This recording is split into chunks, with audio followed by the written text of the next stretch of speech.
Good evening, chat. What's going on? I know I'm floating a little bit today. I'm going to try something a little bit different with the camera view. Hopefully it's not too bothersome. We're going to be flying with the Pilot Club today for GA Tuesday, and they're going to start their briefing here in about a minute and a half, so we'll listen into their briefing, and then we'll go over what we're going to do, which will pretty much match exactly what they're going to do. And then we're going to go fly. We're going to be in the Cessna 310 from Milviz today. I'm sorry that I missed yesterday. I did want to fly the PMDG 737 yesterday, but I was busy. I couldn't make it. Almost didn't make today's flight as well, but some help pulled it off. So here we are.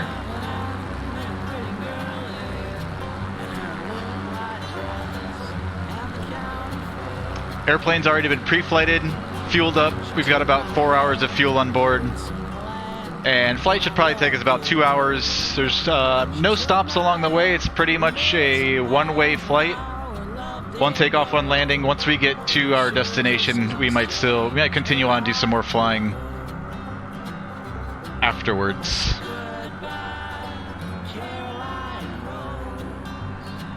Hope everybody's having a nice day so far. Let's tune into the Pilot Club Discord.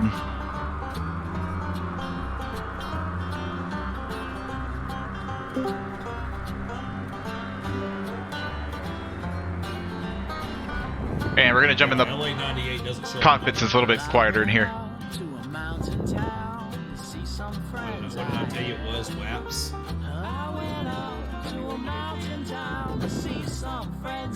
Oh, the 310 there off our right wing. I think there was one behind us. Alright, you guys ready for 310 gang, baby. Yes, sir. Alright, cool. Go ahead and yourselves. That's speaking. As always, guys, welcome. Let me run through the list here right quick. Hello, everybody. Hello, David, Mark, Miguel, Paul, Eric, Chandler, Chris, Cody, Greg, James, Matt, Michael, and Tommy. Thank you guys for joining, and somebody's breathing heavily, so mute yourselves. It's not me, is Thank you it? very much. We'll do a quick Check. briefing as always. It's not me. While you guys continue to set up, and then I'll turn it over to the host, Cody, and he'll walk you guys through the flight plan. I'm not prepared for this flight. at all. I have not really even looked at Thank you guys it. for being a member. Appreciate you guys. I plotted joining, as our route always. on Garmin Pilot. That's about it. You guys Haven't have a looked good at the time with these weather. Haven't looked at the flights. airspace. Just FYI, a lot of work goes into putting these on. So thank you to our staff and flight ops specifically to do these things for us. I think it's awesome. So, all right, thanks. As always, your Discord name should be your first name followed by your call sign. If you are filing your flight plan, even if it's VFR, don't forget to put operatedbythepilotclub.org in the comments. You guys can hear them, right? The remarks. All Chat. pilots flying this flight. You can hear Surge in the briefing. TPC points. And my audio settings got screwed up recently. Call sign will get 500 TPC points. Also wanted to mention that starting in June, only those members who have completed onboarding, meaning you've read the SOP and acknowledged, will be able to fly the group flights. So if you've not done that, please do so within the next couple of weeks. There's also been some updates to the SOP, some minor things here and there. So if you want to kind of revisit that, if you've not done that, then just make sure you click that little check mark on the bottom of the SOP. All right, let's see what else we need to mention here. A couple of things about the club. So of course our giveaway is going on for those who are into airliners. Phoenix A320 giveaway is active right now, so oh, I didn't know. Look into that. Oh, awesome! I thought they were giving away the PMDG, not the Phoenix. Sweet. GA edition this month, and next month it'll be the airliner. So get in on the GA stuff this month if you want to get some points out of that and see some cool places. All right, let's see what else we got. Wanted to kind of plug our podcast or video podcast, whatever you want to call it. TPC Hangar comes out every Sunday evening, and it covers the flights for the upcoming week and some other things in there, and we have some big plans for it too. So tune into that. You'll see the next episode comes out every Sunday evening, and it'll be posted in videos and streams. I've got to put something under my camera view here so it doesn't look like I'm just YouTube, floating. If you subscribe to our YouTube channel. So the reason I'm doing this, why I'm floating a little bit in the camera views, because on Twitch when you're looking at the thumbnails, it's got the timestamps and things on the corners, and a lot of times you can't see my face in the thumbnail, and I think that detracts from a lot of viewers. When they can see your face, you get more clicks. So we're going to kind of test that out today. If you need a t-shirt, if it looks weird, I apologize.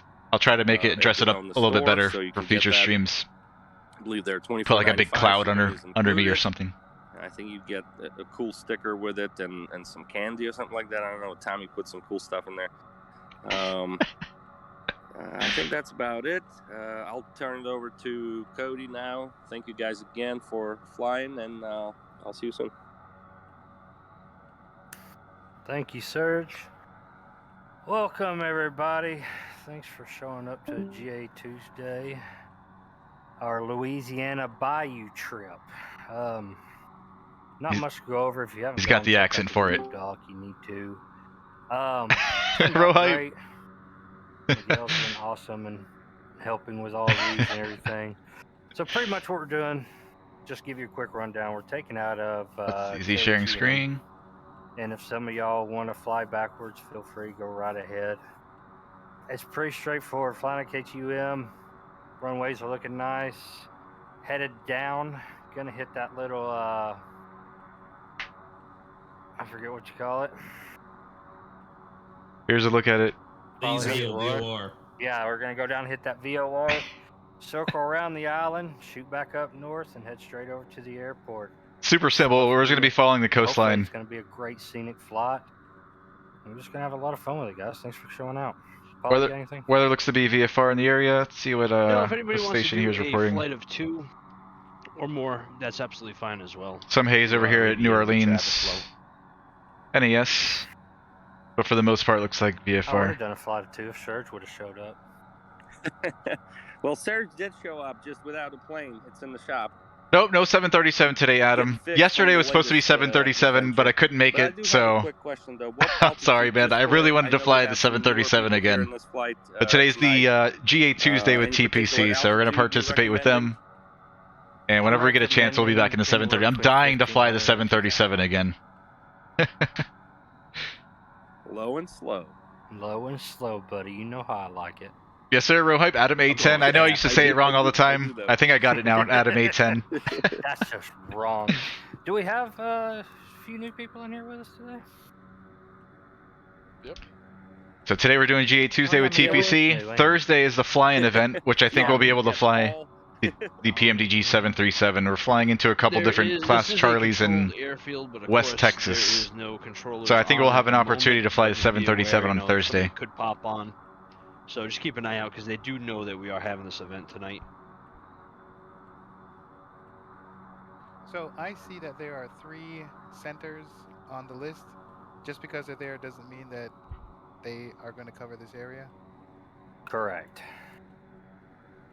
Okay, cool. Best thing to have is like VATScope or VATSpy to look and see. SMETAR's an hour and 20 minutes old. Should be updating any minute now, but winds 250 at 10. Great stuff for that. 7 statute miles scattered at 3,200. 312 for altimeter 2997 here at Houma. Runways are we utilizing here? Winds are 250. It's pretty favorable Houma. for 18 or 30 here. Basically, a headwind and a crosswind for both. Probably, Not sure yet. probably 1.8, which will get us in the general direction. 2.5. I would say 3.0. I would agree. 3.0. Yeah, we could.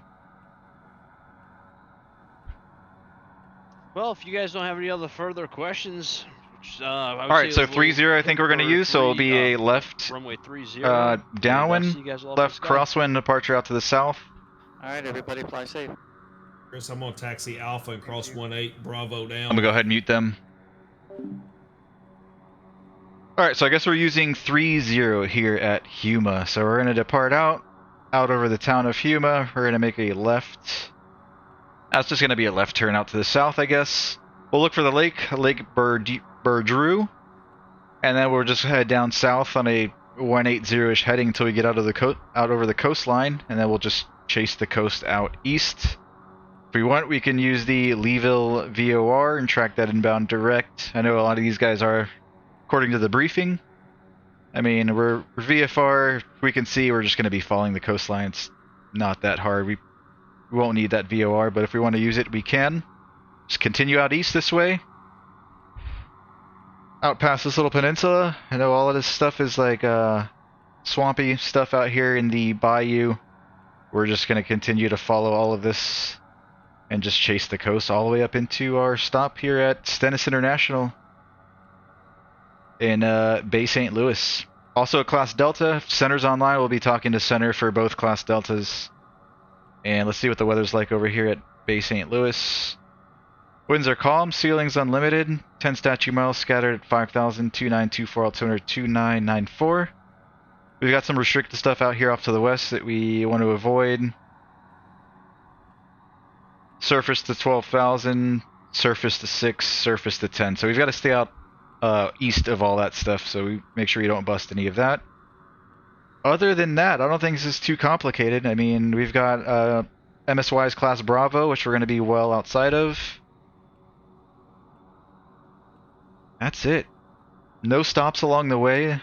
I tried to find some airfields that maybe we can land at, but I don't think they... I don't know, I looked at the satellite view and I could not even find Matadora and Triumph. They just... I don't know if they're that small of a grass strip. They just could not see them. So we're just going to be flying all the way to our destination, and once we get there, we can decide if we want to keep flying or do some pattern work or something. Get some more practice in with the Cessna 310. That's it.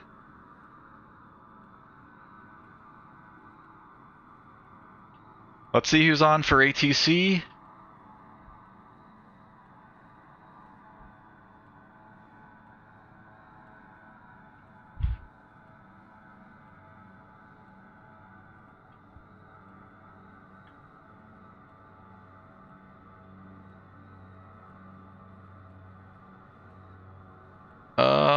We're right here, so we don't have any ATC for the moment.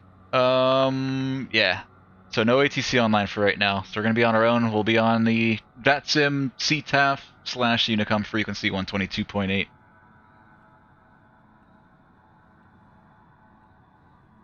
Alright, let's go. Like I already said, pre-flight's already been done. We've been fueled up. We've got about 4 hours of fuel on board. And let's go flying. I've got my checklist here. Before start, pre-flight's complete. Cabin door is latched and secured. Control locks removed. Seats and seat belts adjusted and secured. Brakes. Parking brake is set. The fuel selector on the main tanks. Main tank on the right, main tank on the left. Landing gear switch is down. Mixture is going to come full rich. Prop full forward. And we're going to crack the throttle an inch. Switches are all off. Everything over here left side and down below, everything is off. Circuit breakers are all in. Emergency alt field switch and an emergency avionics power switch is off and guarded. Avionics master is off. Battery and alternators are coming on.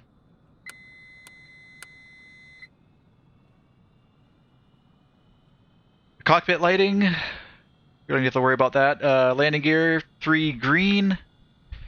Warning lights, we'll go ahead and test all of those. All around the cockpit, we'll just push on all the ones that are not illuminated and they should light. If not, then the bulbs are burnt out.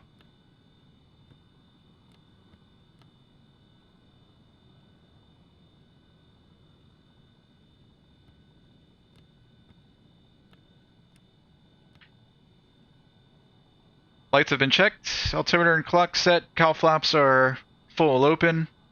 Fuel quantity. We've got about 40 gallons each side. And aux tanks are empty. Cabin air controls. As required, alt air is pushed in both sides and external lights. And starting engine. So let's get our beacon light on. And we'll get our magnetos on both sides.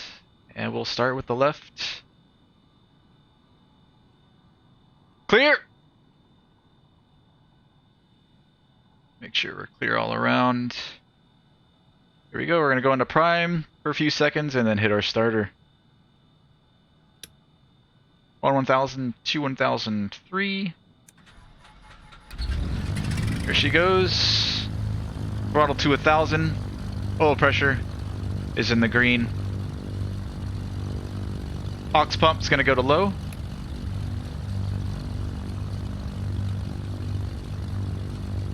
See if it lets me pull just the left mixture out. Since my throttle quadrant only has one mixtured lever, so they're both tied to one. Sometimes it won't let you move just the one. So I'm gonna pull that one back, and then we're gonna start the right side.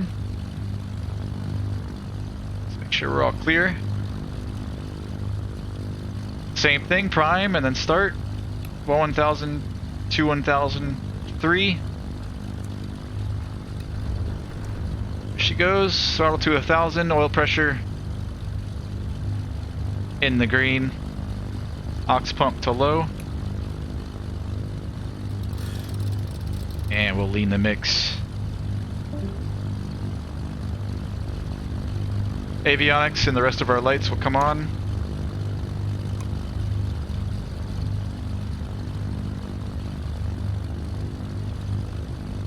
And flaps up.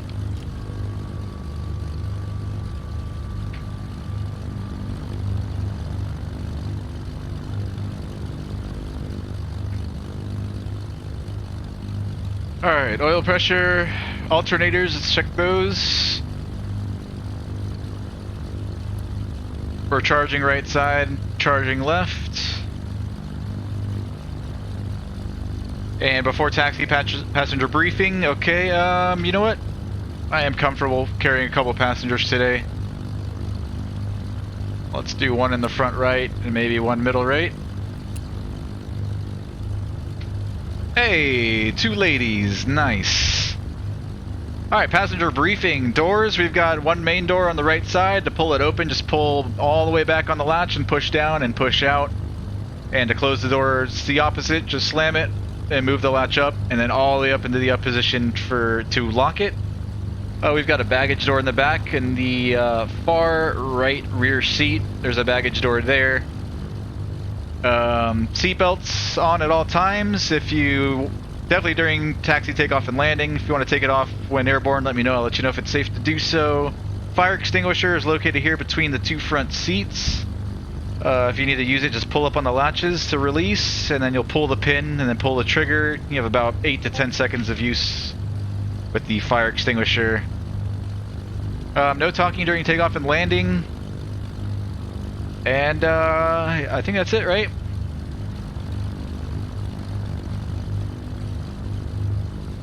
Alright, passenger briefings complete. Avionics masters on. Avionics set. Let's go ahead and start setting up this stuff. Let's go to 122.8. And transponder 1200. And altitude reporting mode.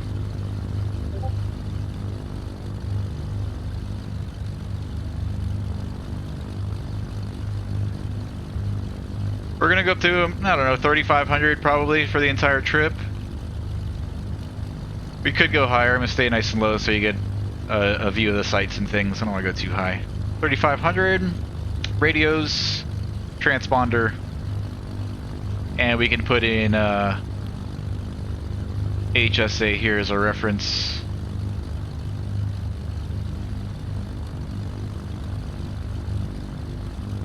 Stennis International. Traffic, Kodiak, number 38 Romeo, Of course, we're not going to be flying direct through the Bravo. We're going to be chasing the coastline going around the Bravo. Just so we have a little reference point there. From here, direct, we're 78 miles out, but it's going to be a little bit more than that going around the Bravo. Houma traffic, Cessna 40 Foxtrot's making a left crosswind departure to the Cabin temperature, let's make sure we keep these ladies nice and happy. Fan is going to come on.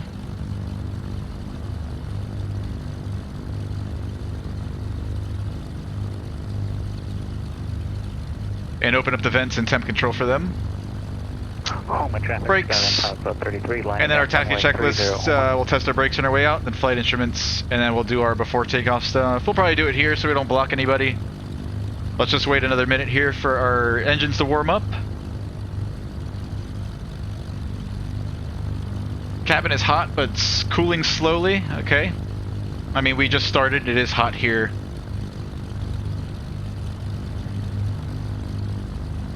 We can open up these some more until it gets cooler, then we'll turn them back down once we're airborne.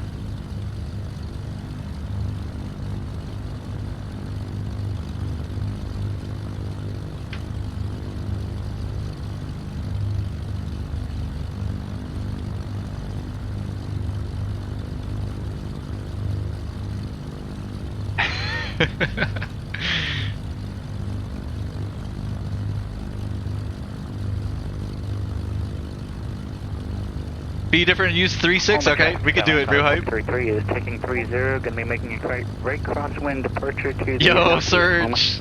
Hey, appreciate it, Surge, you too, man. In the Kodiak today?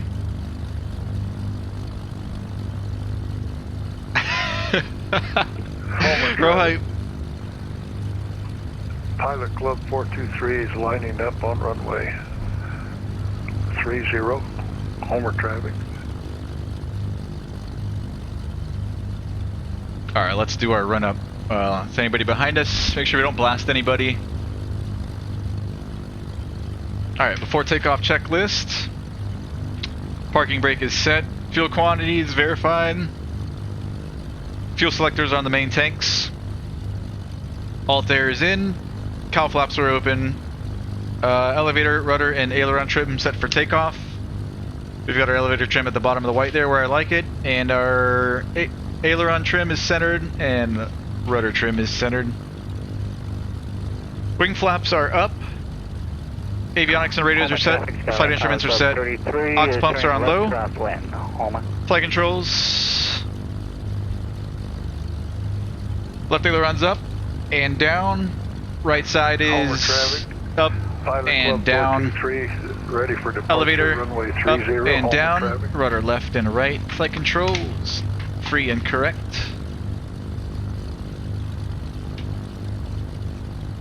And time for a run up. Parking brake set.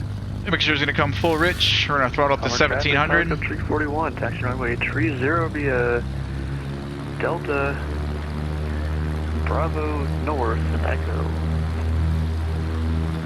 Test our mags. We'll start with the left engine, left mag. Houma traffic, Skyline Pilot Club 33, left down. Good drop. Back to both. Houma traffic, Pilot Club 36, lining up runway Right mag, 30. left engine. Good drop. Back to both. Right engine, left mag. It's a good drop. Houma traffic, Smooth. Pilot Back to Club both. 423. Making Right a engine, left right mag. downwind departure. Good drop. Houma traffic. Back to both. We'll cycle our prop a couple times. All the way down, looking at our RPM. Should go down to about 1200. Second time, dropping oil pressure. Both sides. And a third time. No oil in the windows. Engine instruments and temps. Oil press is in the green. Oil temps in the green. Cylinder head temps are in the green. Suction is in the green. And fuel flow.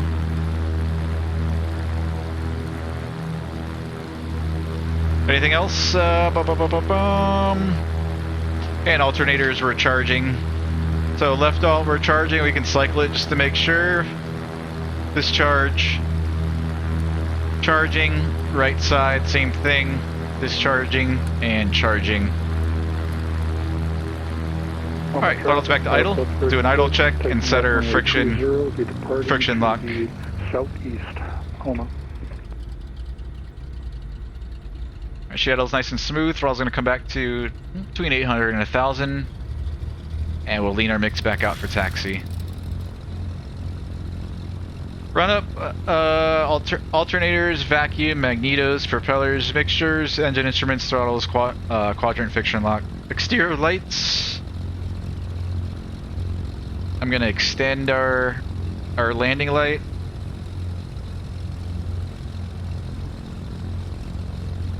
And then we can turn it off until we get to the end of the runway. Taxi light's gonna come on.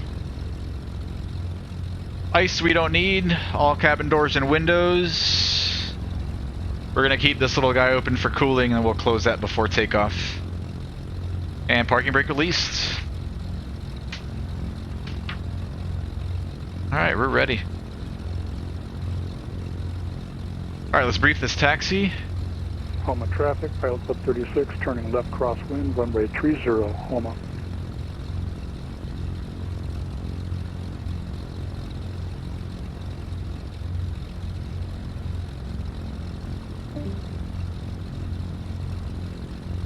Alright, these guys are using 30. We're going to take Rohype's little suggestion here and keep them on their toes. So we're going to use runway 36, so we'll taxi out Charlie, left turn Bravo, and then all the way down to 36, and then we'll be extra careful when we cross here at Echo and Hotel, or Echo and Bravo. So it's going to be your right turn here, left, and then all the way down. Let's go. Traffic, I'm on the brakes. 36, turning left downwind, runway 30, Houma. Parking brake released. We're clear left. We're clear right. 444, lining up on runway 30.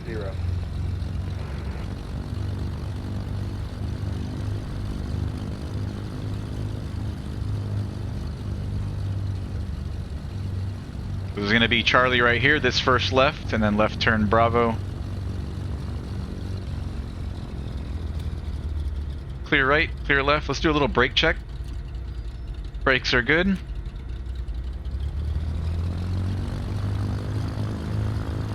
Houma traffic, Pilot Club 36, departing left downwind to the southeast, last call, Houma. Houma traffic, Pilot Club 901, turn left downwind 30. This is Bravo here, clear right, clear left. Left turn Bravo and all the way down. Pilot Club 444, ready for departure, runway 30.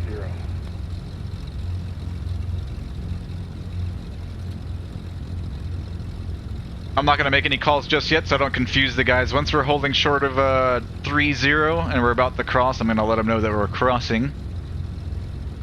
And then we'll let them know that when we're clear on the other side. Houma traffic, November 38 Romeo, lining up, runway 30. Houma.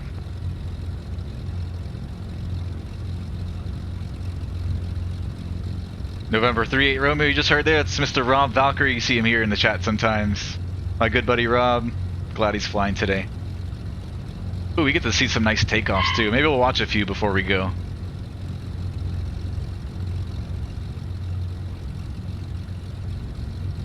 Alright, turn instruments. Let's see. Our directional gyro spinning to the right. And turn coordinator and ball and left side as well. Our heading matches our compass.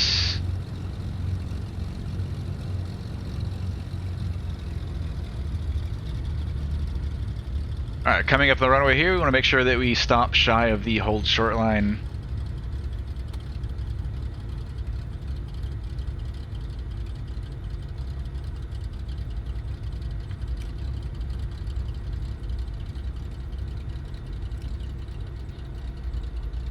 Let's watch a takeoff or two and then we'll cross. Houma traffic, Pilot Club 901, departing to the southeast, last call, Houma traffic.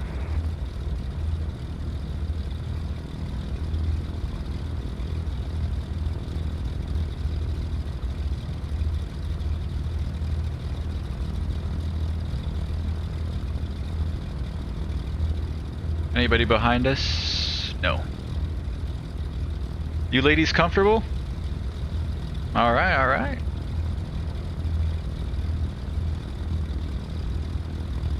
Let's see how the temp is doing in here. All right, that's what I like to see. They're happy. They're happy, row hype.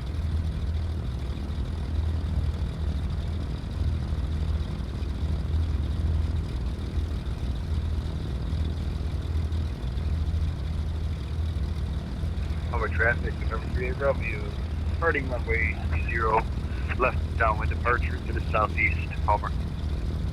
Let's let 38 Romeo take off, and then whoever's behind him will go, and then after that second one we'll go. Actually, you know what? We'll go after 38 Romeo. I think there's only one other airplane holding short down at the end, so...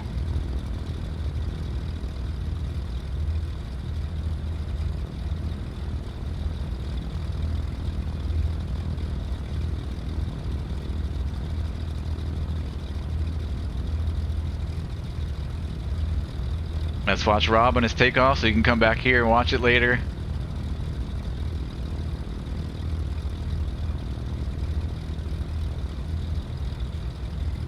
Traffic, Pilot 341, taking runway 30. We'll wait till the departing traffic is clear.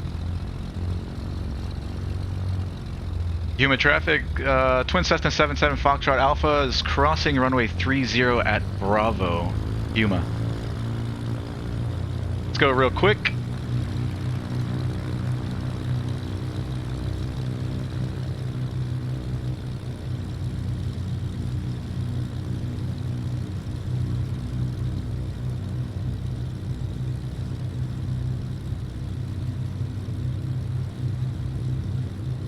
Houma traffic, Twin Cessna 77 Foxtrot Alpha is clear of runway 30 on Bravo, taxiing runway 36, Houma.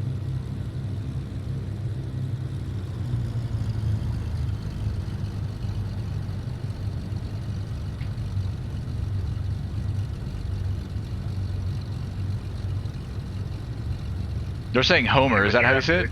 November 3 Romeo is clear, runway 30. We're on a left downwind, departing southeast, Houma. Is that legal, row hype? If somebody's holding at the end at a, say this airport's uncontrolled, somebody's holding at the end for the departing traffic, am I allowed to cross the runway?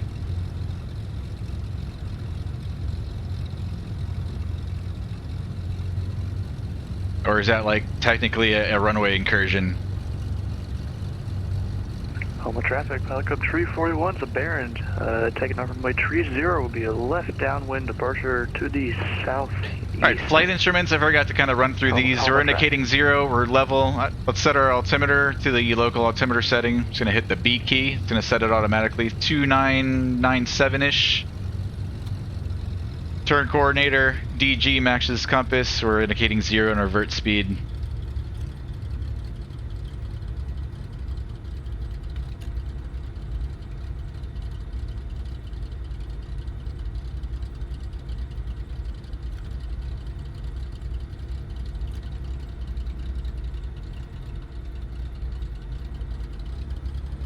Alright, we're gonna get all of our lights on.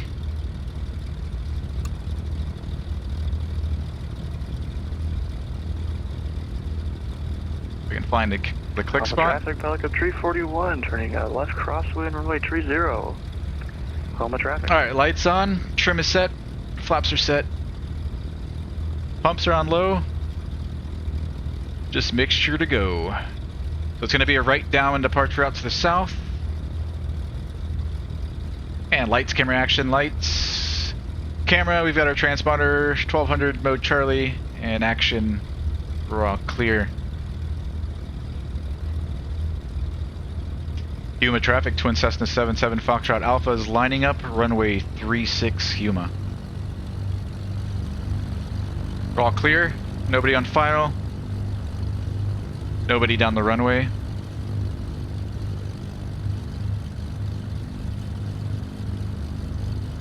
Houma traffic, Pilot 341 is a Baron, left downwind and climbing above the pattern, runway 30, and departing the area to the southeast, Houma traffic.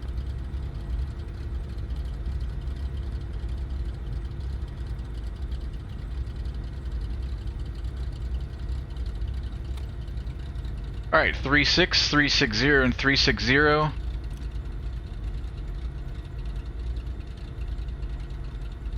Houma traffic, Twin Cessna 77 Foxtrot Alpha, taking off runway 36. Going to be a right downwind departure out to the south, going up to 3,500 Houma. Alright, here we go, mixture. Full rich. Fuels to the floor.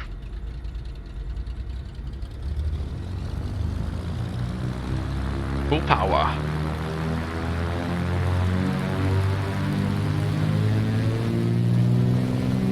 Power set. 2 good engines.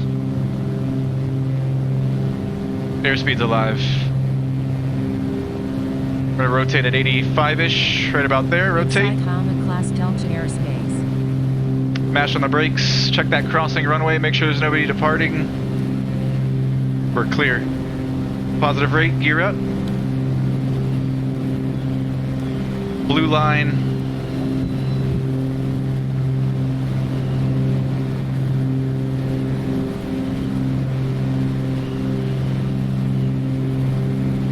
I didn't close our little window either. I'll do that here once we're at a safe altitude. 500.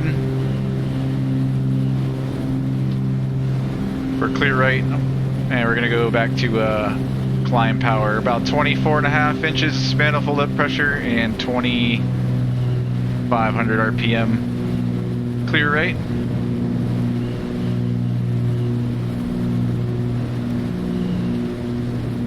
Houma traffic, Twin Cessna 77 Foxtrot Alpha, turning right crosswind 36, Houma.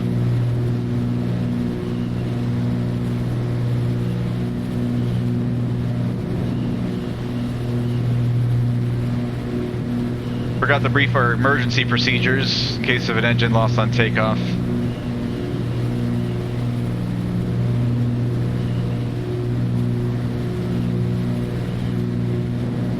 Alright, we're at a safe altitude now. Let's cruise climb it at between 120, 130 knots.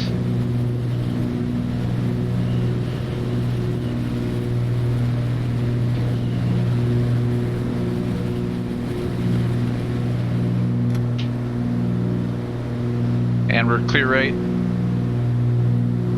Houma traffic, Twin Cessna 77 Foxtrot Alpha, turning right downwind 36. Going to be departing the area out to the south, going up to 3,500 Houma.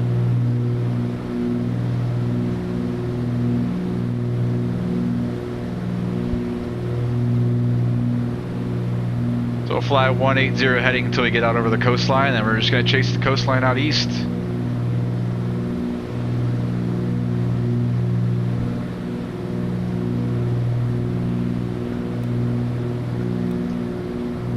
Aux pumps can come off.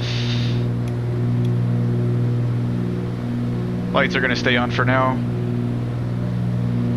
Gears are up, flaps up.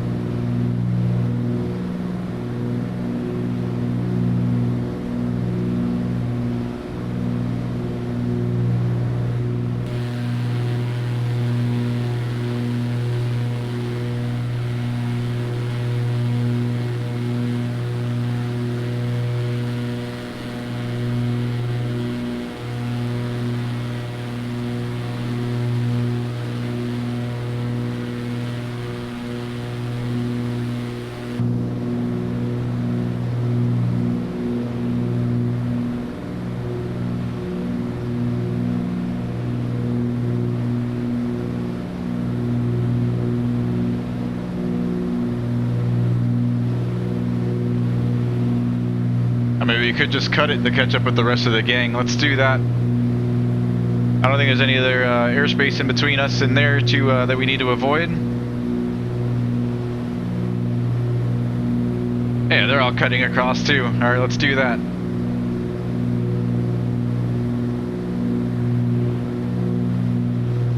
We're clear left.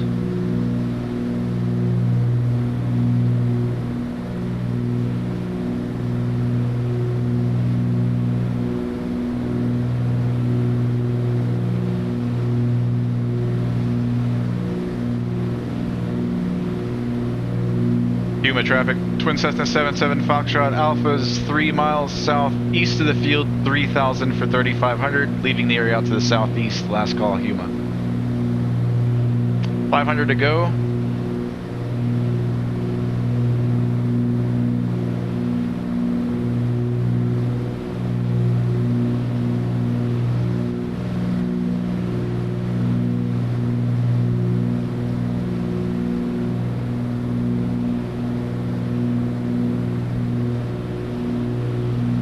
we get our autopilot on. It's gonna go into roll mode. Is this wings level? Let's see, 3,500 set in there.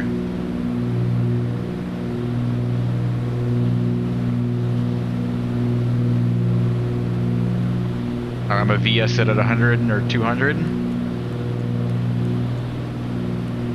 Hey. All right, that's good enough. 100 feet per minute. And it should capture 3,500.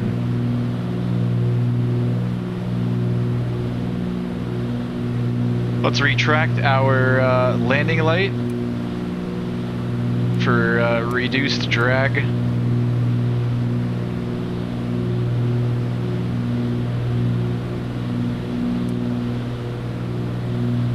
And we can dial back the power to, let's use a 23 manifold, 23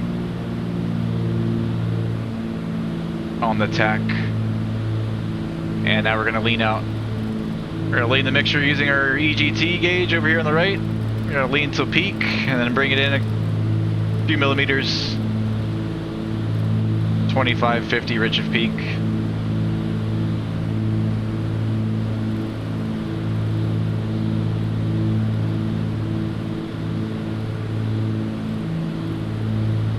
There's peak. And right about there. Temps and pressures are all in the green. Fuel flow.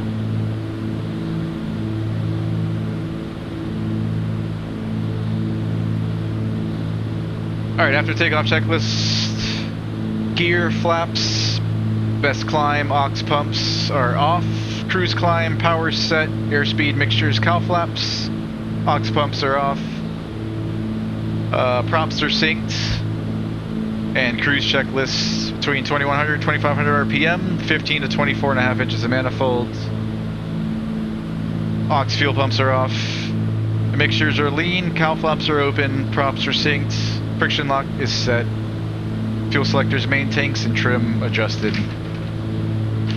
Cruise check complete.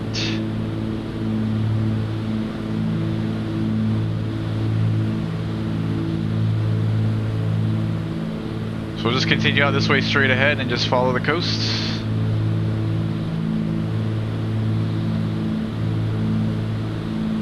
Why is this stuck up here? There you go.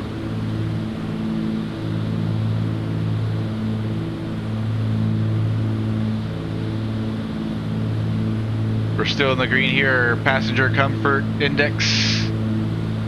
Cabin is cool, but warming slowly. It's probably because we closed that window. Let's open up a little bit more air. Okay, I think this should be set to about right there. Let's see how that does.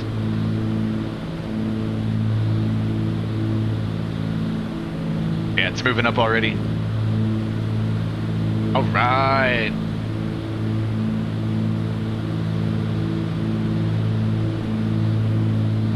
You ladies good? Comfortable?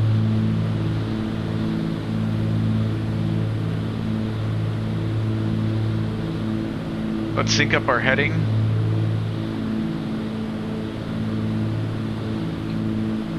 Let's see what the rest of the group is doing. Let's go. Let's follow them so we can keep up.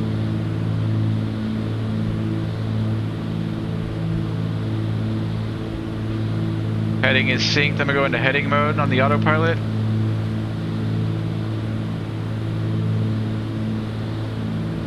Okay, so they're going direct to Leeville. Got it, got it. Maybe we'll cut across so we can catch up to them. Let's fly a 060050 heading. See if we can catch up to them. We're clear left.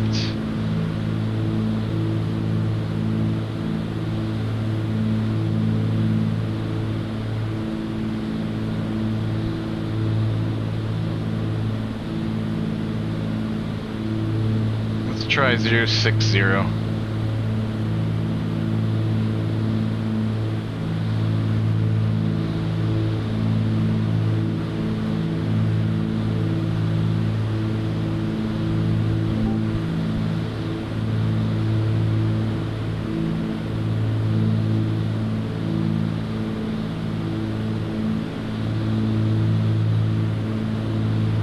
no flight following. We've got to keep an extra eye out for traffic. I think that we are in a big alert area down here. A lot of helicopters flying in the area, flying to and from the different oil rigs and such.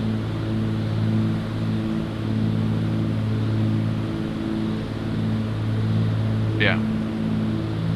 This entire blue box is an alert area. Surface to 2000, we're above it, but anyways, you never know. Alright, I think this heading's gonna put us a little bit too far north. Let's fly 09er0.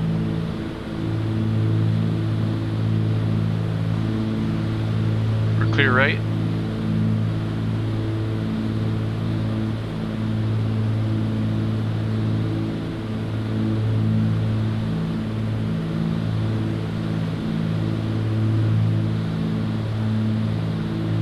Yeah, I can see the coastline way out that way. That's where we're all going to be heading after Leeville. So straight this way should do good for us. Hey, November 38 Romeo, we watched you take off, man. We were holding short of runway 30 at Bravo. We got to watch you take off, man. Enjoy your flight.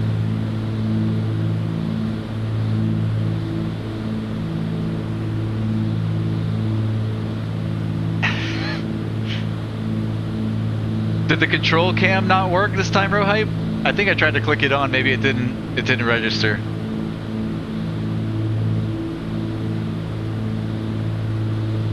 As long as you announce it and the other aircraft lift it off. Got you, Rohype? Good, so we're good. We did a good job on that runway crossing. Rule of thumb, the aircraft on the runway owns it. Holding short has no claim. You taxi across, you're the only aircraft on the runway. Okay, gotcha, man.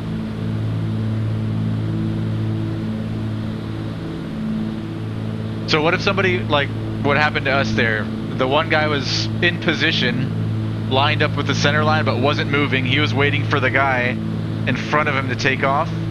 Are we okay to cross at that point if we let him know? He didn't say he was taking off, and he wasn't on the roll or anything. And I know uncontrolled fields you don't have to announce.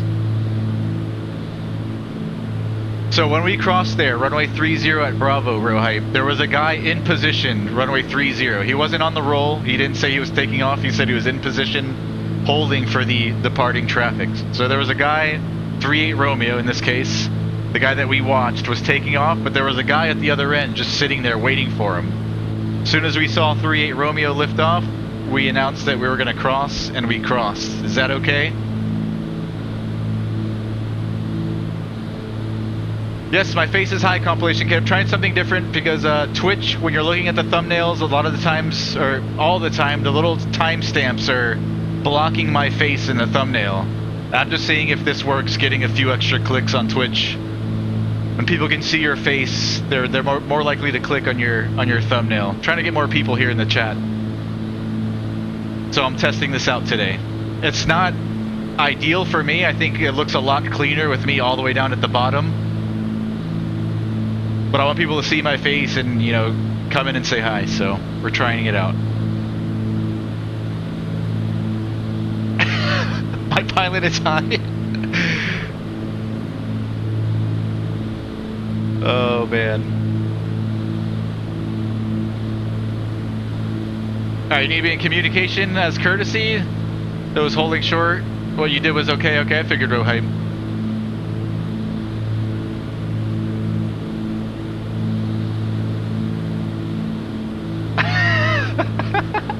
Rohype.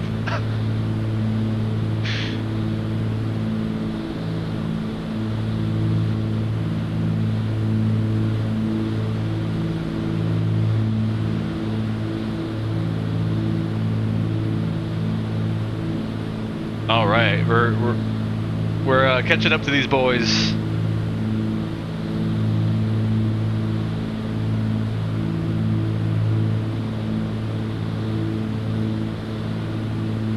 Rohype, did you see the news about the guy that landed on the Haulover Bridge here in Miami? I think it was yesterday. It might have been the weekend. During the weekend. And anybody else in the chat as well? Thoughts on that? I think it was the pilot that ended up passing away.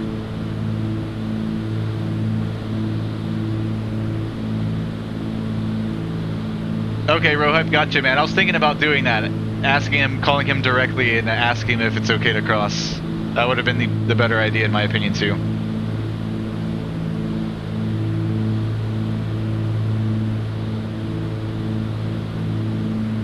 A little bug just flew across my monitor. I thought it was an airplane.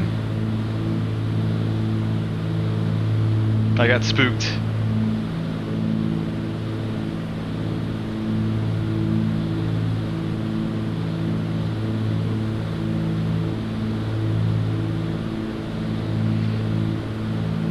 Temps and pressures, everything's in the green.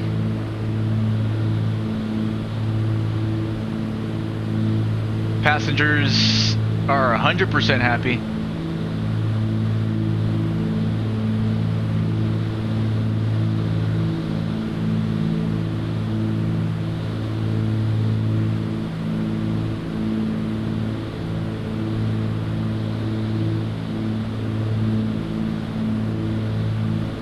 Yeah, I'll send you one, Rohype. Hold on a second. Blanco Liro, Mr. Juan Brown on YouTube, who does a great job on these accident reports, posted a video recently. And there was footage on there that I did not see in the news. So this is the video to watch. It's kind of long.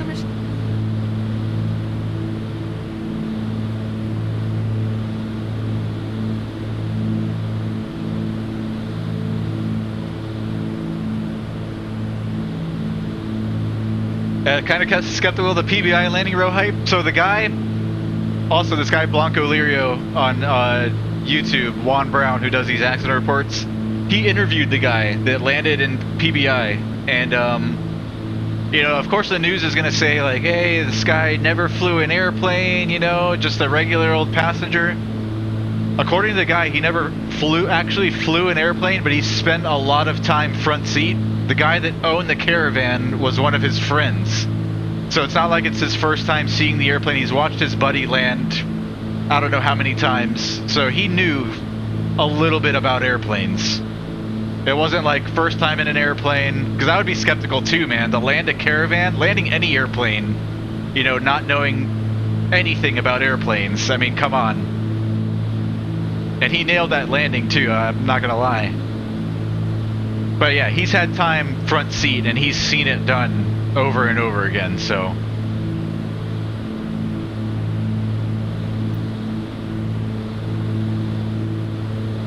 Too much luck? Yeah, man. I know, I was very skeptical too, Rohype. I'm with you on that one, man. I mean, going into flight training myself, knowing about airplanes and flying in the simulator and even having past experience logged 40 hours about 15 years ago, going back into flight training, man, my landings, first couple of landings were absolute shit, dude. It's hard. You can't just jump into the left seat and like grease it. So I don't know, man.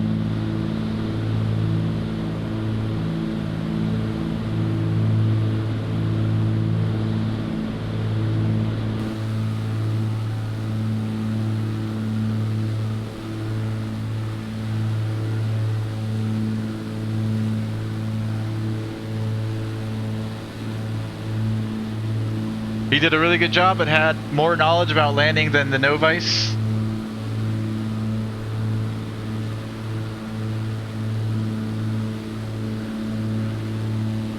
I'm sure his buddy let him take the controls many times, if not land the airplane.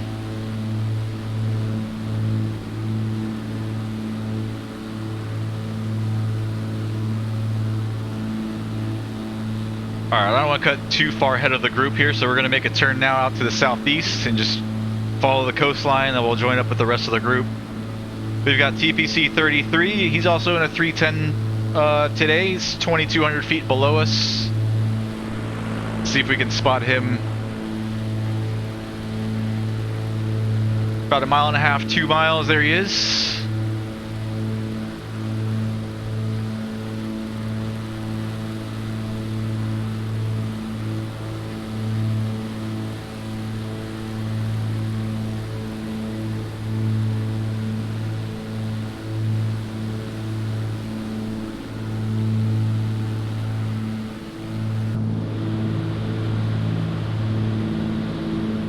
clear right. Let's fly a 120 heading.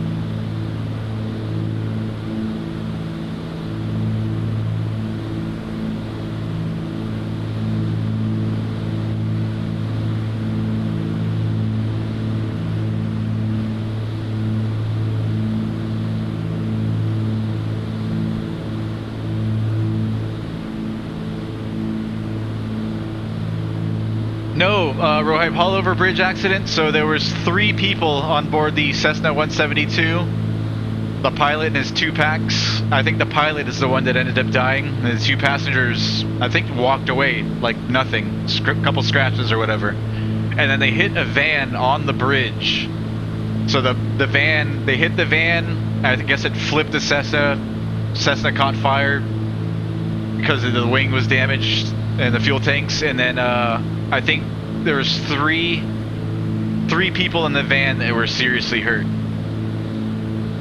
But the guy didn't die right away either. He was airlifted, and then like a day later they reported that he finally passed away. And if you go on FlightAware and look at the flight track, man, they were over the beach the entire time. I hate armchairing stuff like this, but like I can't stress enough, here in Miami, landing on a road as congested as they are, and buildings, trees, power lines and such, like a road should be your last resort. And being there over the beach, like my opinion, personal opinion, was they should have just ditched over the water. There's plenty of boats out there over the weekend too. They would have been picked up and rescued right away. My guess is the pilot, I think it was his personal airplane, he tried to save the airplane, and you know, F the airplane, man.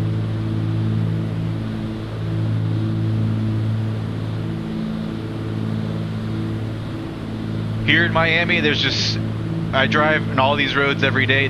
You can't land there, man. It's impossible. A field or the water. Unless you're way out west by the Everglades or something, and even then in the swamps is not a good choice either. Far out west, you might be able to find, you know, a gap in the road on the turnpike where there's no cars. Maybe on like a, I don't know, man. Still really crowded though. I know me myself, whenever I'm flying here in Miami, if there's water nearby, that's the first place that I'm heading to. If I can find a nice field on the way there, then I'll go for the field. But if there's a big body of water, man, I'm just gonna ditch in the water.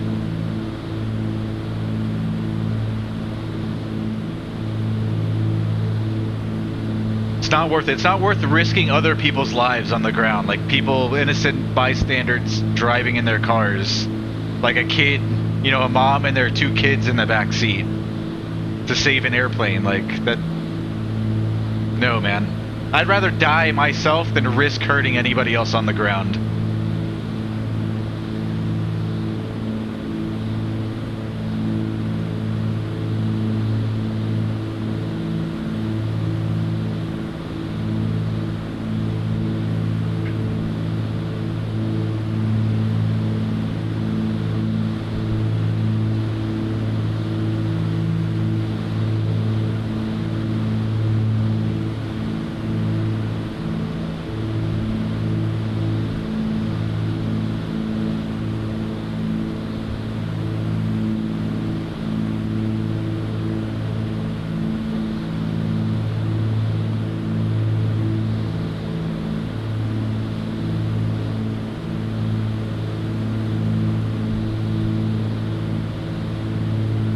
So we could just make a left turn out northbound and just cut it. But we're gonna join up the group here.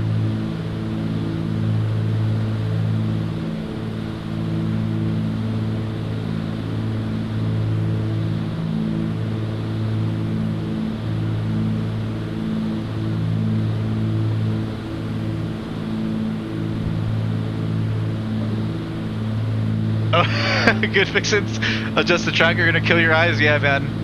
I actually recently added a little bit more curve to it, so it's not as drastic, but still, when it's too much, like, it's too twitchy for me even. Like, if I just barely turn my head, the thing pans quickly. I don't know. And I don't want to get you guys sick here watching the stream.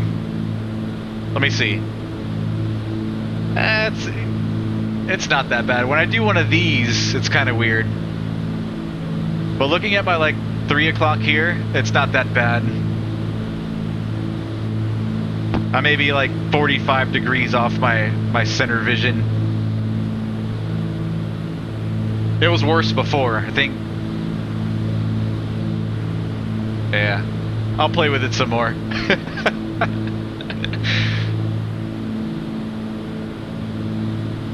My vision's already terrible.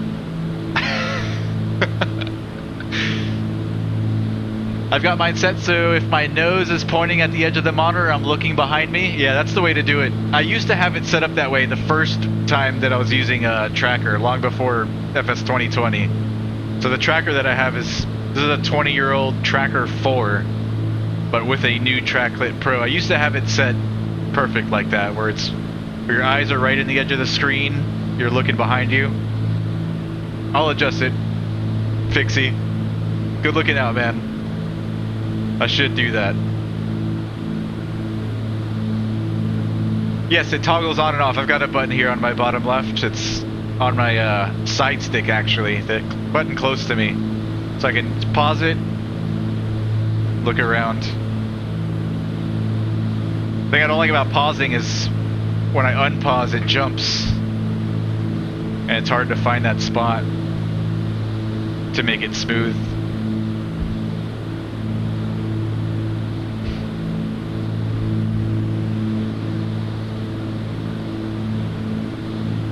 Alright, I'm gonna add a little bit more curve to it off stream tonight. Good fixins. I'm gonna heed your advice and your warnings. How are you liking yours, man? Did you get that issue sorted? And are you using a TrackIR Pro or are you just using that little hat clip?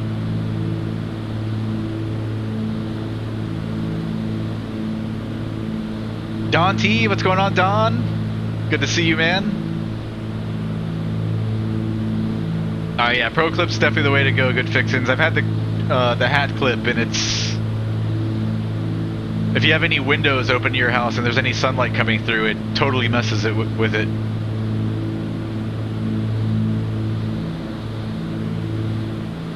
This thing, I get like no interference. I can have all my windows open in my room, all lights on, and it tracks perfectly. With the hat clip, I would just crack the window open, thing would jump all over the place, and I hated flying midday and having all of my windows in my room closed. It just feels like, you know, I'm a hermit, but not that much of a hermit. Locked in a dungeon at 12 noon, room black.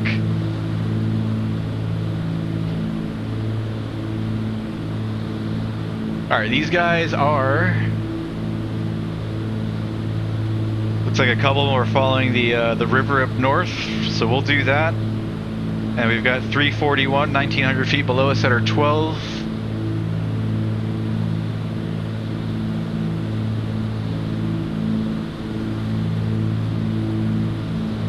I don't see him, but we're going to start that left turn. We're clear left. Mandatory traffic. Skyline Pilot plus 33. Crossover midfield, going to exit the breakdown. That's 322. Touch and kill. Matador.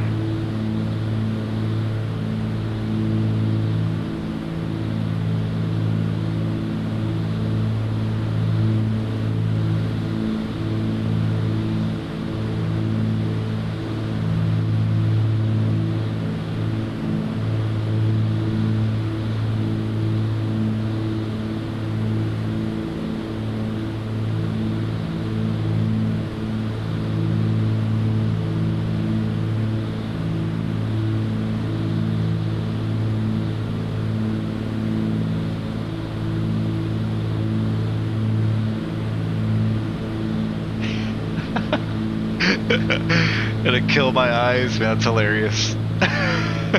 Matador traffic. Skyline Pilot plus 33 is right base 22. Touch and go. Matador.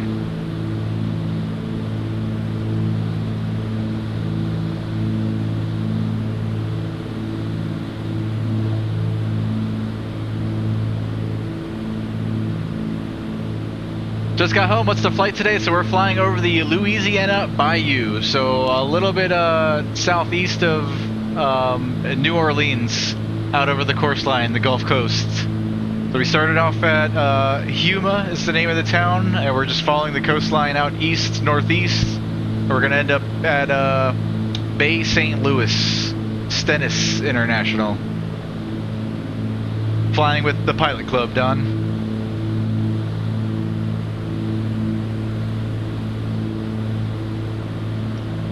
Good fixin', still not used to leaving the mouse alone, but I'm getting there. Let me see. Yeah, I don't use the mouse anymore for the views. Sometimes I might have to zoom in and out, and sometimes when you're trying to turn some knobs, I've got my mouse wheel tied to turn the knobs, and sometimes when turning a knob, it'll zoom in or out inadvertently, and I'd have to zoom back in and zoom back out. But for the most part, I'm pretty used to it. How are passengers doing? 100% happy? Row hype?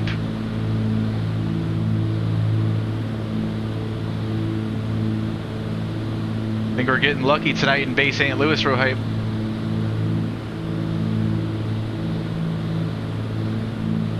Time for challenges, mains down on the 1,000-foot markers or sooner. I'm throwing out the gauntlet. All right, 1,000-footers or sooner. All right, let's do it. That's not too bad. That's not too hard. I'm gonna treat it like a short field, make sure I nail it.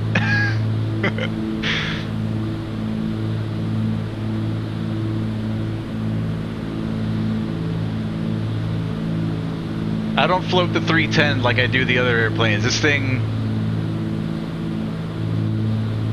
I plan her down pretty firmly. I don't try to. I'm trying to get smoother with it.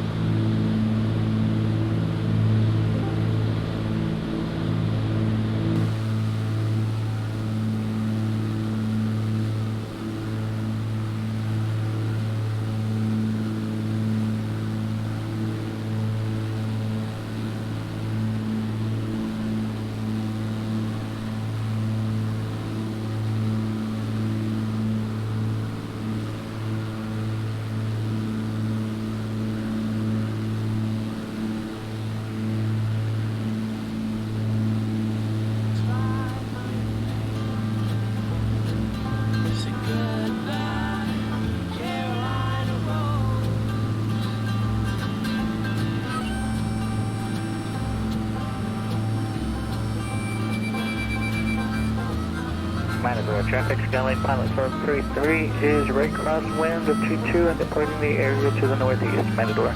Where's Matador?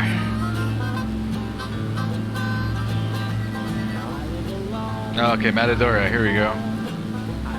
Let's see, I tried to look at this earlier and I could not spot the actual field. I wanted to stop somewhere midpoint, but I didn't want to risk it. Like, I don't know where the field is here. I see what looks like a road. There's a fence really close by, a couple trees. I don't know, man. If it was the X Cub or something, I'd land there, but the 310, that looks a little tight and not much room for error. There was a couple other ones that I was looking at too. Like Matador is only 2,000 feet. There's one over here, Triumph, 2,700 feet.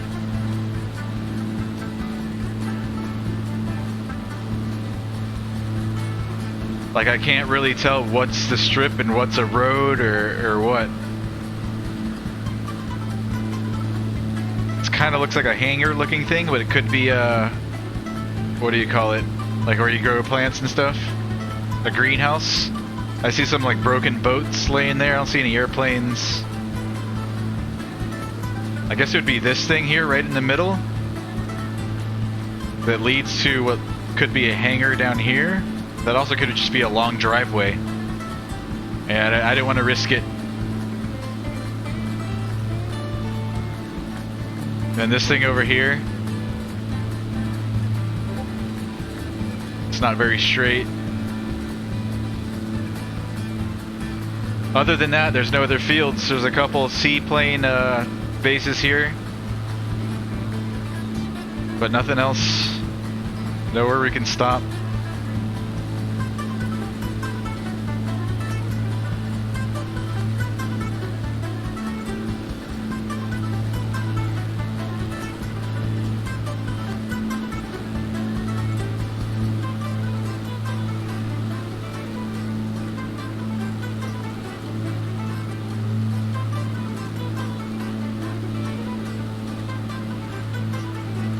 It's asphalt. Which one? The first one, Matadora? Yeah, Matadora is asphalt. Still couldn't see it though. Let's see.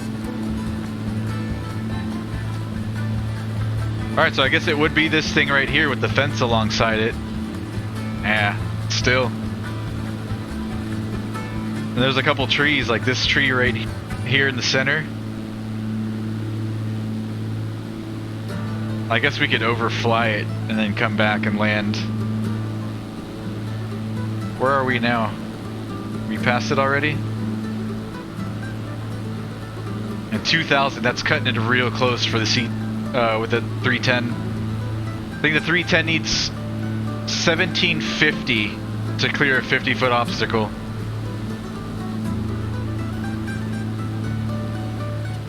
It's like right on the edge. And I'm not too comfortable in the 310 yet to be pulling off that sort of thing.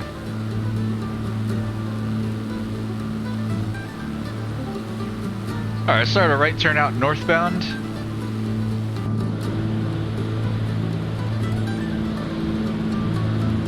Clear right.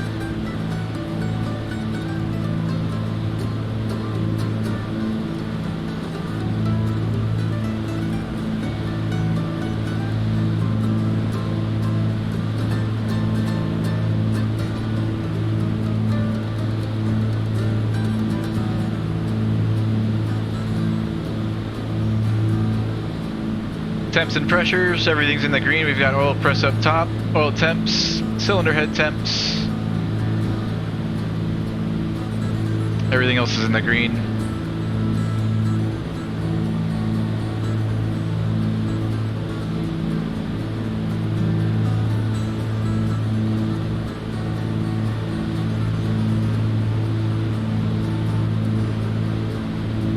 My cup is green today, Don. Yes, sir. My invisible cup. That way you guys can't tell what I'm drinking.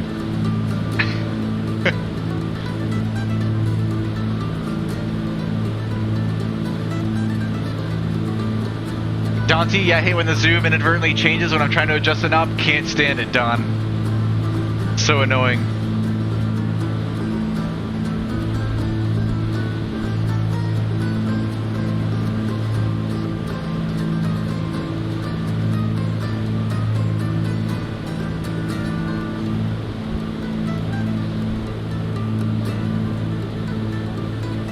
Let's repaint our line down here. Direct 2. We've got Stennis in there. Activate.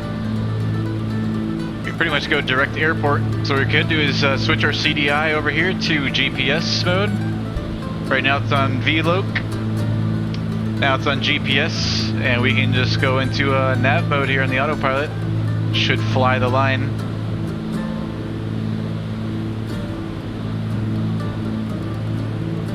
Turning our course knob down here, and our CDI is not going to do anything, but just so we're not confused or anything, we can kind of just line it up.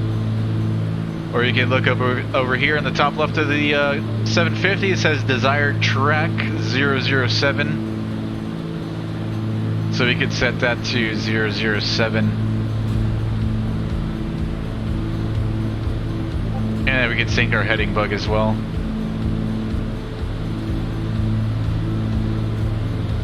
So now we're direct the airfield.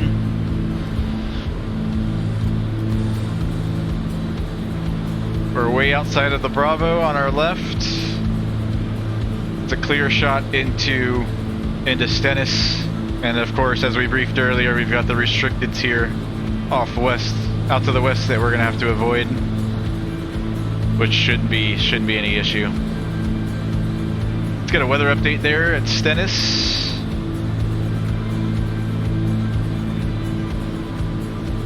Hour and 23 minutes old. Winds are calm. 10 statute miles scattered. 5,000. 2924. Altimeter 2994.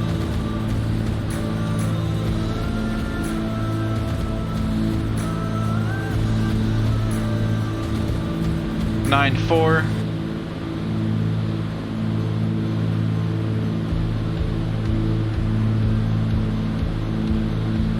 And 9-4.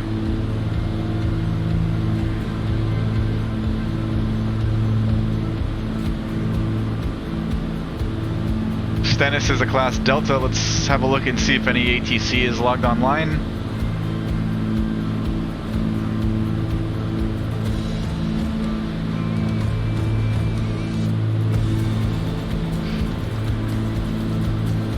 Doesn't look like it, so we'll stay on 122.8 and just announce our position and intentions into Stennis. Winds are calm. Assume everybody's going to do the straight in for the north runway. We've got a runway.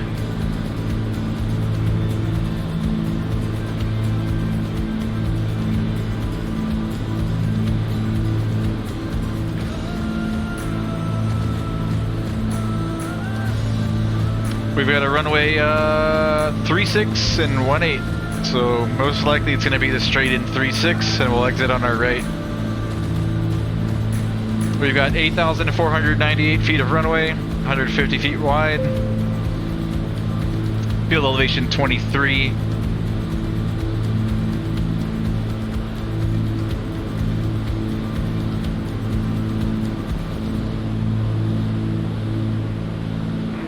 Status traffic, Pilot Club 423.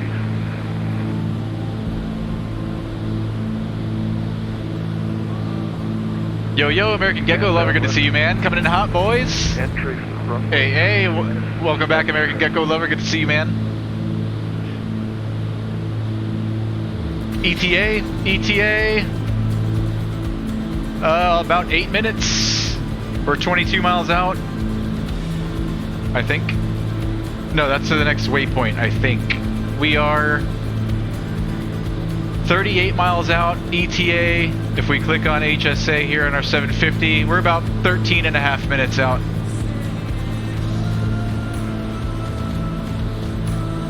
And we're probably going to do some more flying after that.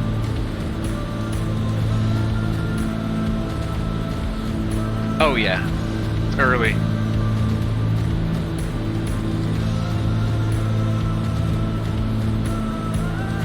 American Gecko Lover, call sign November 77 Foxtrot Alpha. 77 Foxtrot Alpha. Oh wait, sorry, I messed up I kept the window view, guys, or the window view so you guys couldn't see. Here in the 750, we're 36 miles out. If we click on HSA, it tells us here 12 and a half minutes now, 36 miles.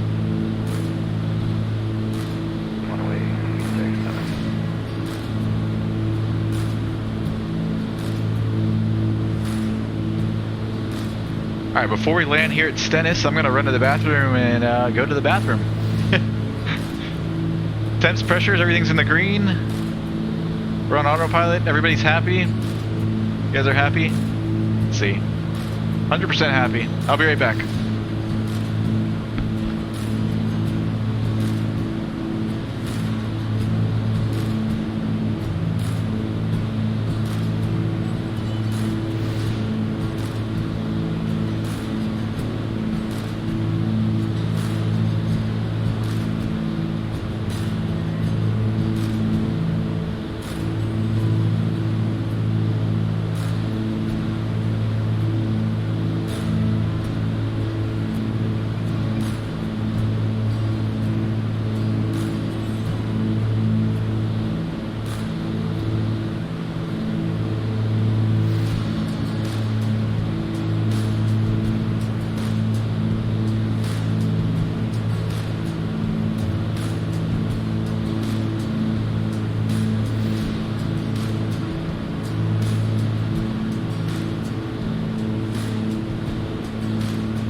traffic Pilot 25, choose the east south of pass over midfield, cross this is left downwind, 6 minutes.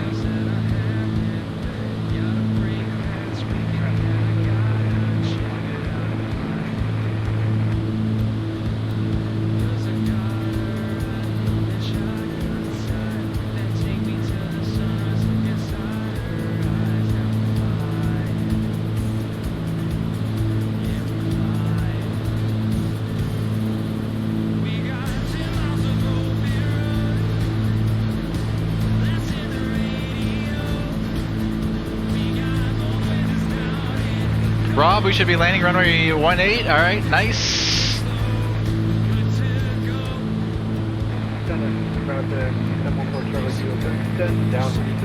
Let's see, winds were calm, but the meter I was looking at was over an hour old, so looks like 18. Yep. 25, turn left downwind, have traffic ahead.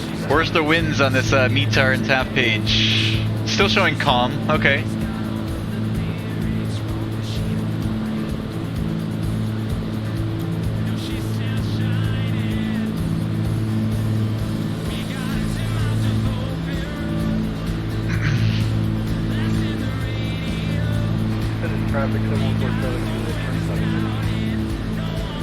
Let's listen into on the radio and see what these guys are using. Summit traffic Pilot 36, 10 miles south, across midfield, left downwind, runway 36 south. Sounds like 3-6 on the radios for now. Traffic 40 Fox Roger 46, across midfield for left downwind, heading runway 39. Alright, so these guys, let's see. Status traffic, Pilot Club 423, Henry, midfield crossover. I'm surprised everybody's doing the midfield crossover. I'm always hearing everybody do straight-ins, which I don't particularly agree with, but it's not wrong either, because you have IFR traffic doing RNAVs and ILSs, so they do straight-ins, but...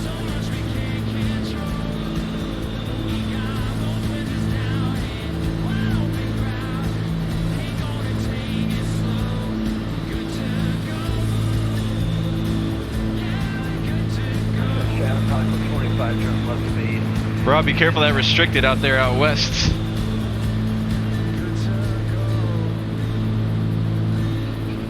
This stuff right here.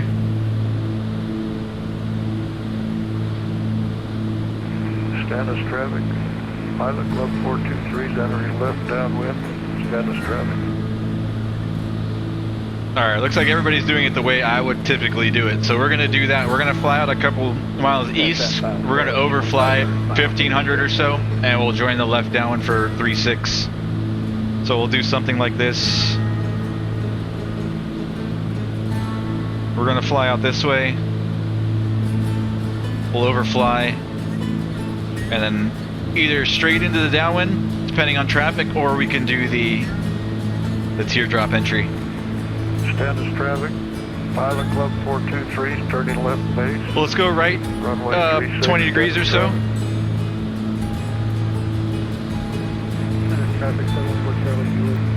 This girl's got a nose ring. Not sure what that means. Alright, let's fly 020 on the heading. Traffic system 40 Foxtrot, overhead midfield, turning left downwind for runway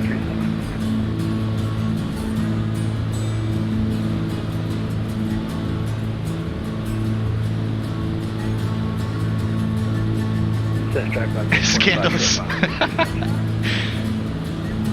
Radio's a bit low on your end, says Compilation Kid. Yeah, wind's calm, why not straight in? I'm just gonna follow the rest of the group real hype. If they do it this way, I don't want to cut anybody off.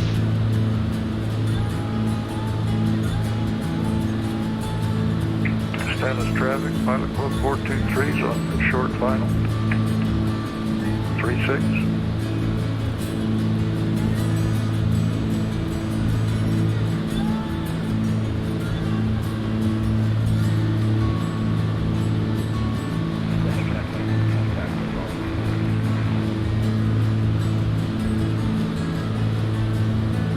Alright, so we've got, let's see, we're 3,500 feet. we want to get down to 1500, so we've got 2,000 to lose.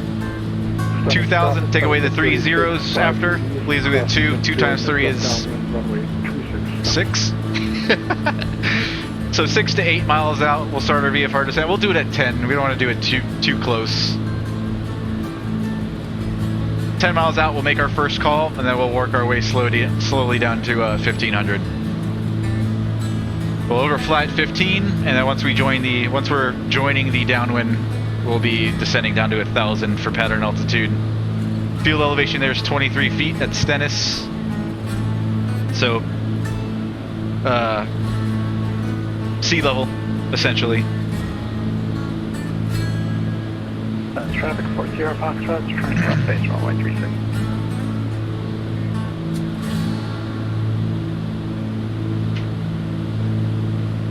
Alright, descent checklist. Fuel selectors, main tanks. Fuel pumps to low. Power, cowl flaps are open. Mixture and altimeter set.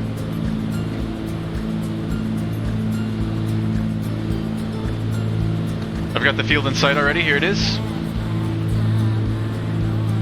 We'll come out this way, we're gonna overfly. Join the left downwind, 36. We're 10 miles now, let's make our first call. 40 Foxtrot, turning final runway 36, Stennis. And let's go sterile cockpit. Stennis traffic, Pilot 36, crossing midfield, be turning left downwind, runway 36, Stennis. Stennis traffic, November 77 Foxtrot Alpha, Cessna 310, 10 to the south at 3500. We're going to be flying a couple miles east and then overflying from east to west to join a left downwind for 36, Stennis.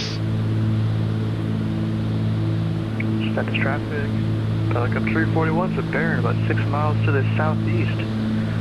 We'll keep flying northbound and then enter left traffic, overfly the field at 1,500, runway 36, Pelican 3, or Stennis traffic.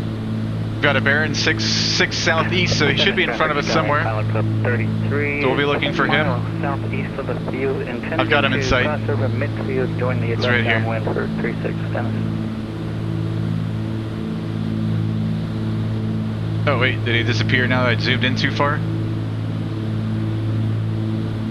I saw him a second ago, now I don't see him.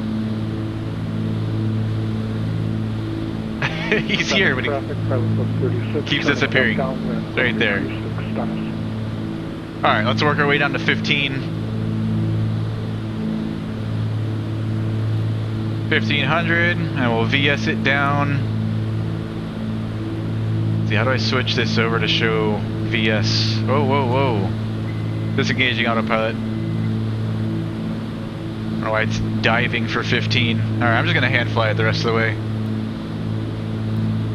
Let's bring our mixture in some. Reduce power a little bit. Traffic Cessna 40 Foxtrot. Let's get all our lights on. 86,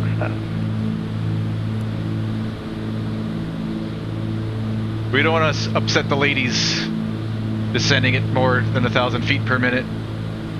I've got that Baron in sight still. He's at my 12 o'clock. I'm going to follow him. And I've got him on ADSB as well. TPC 341. And we're going to slow a bunch too because we don't want to be too fast in the pattern. So mixture in some more, reduce power.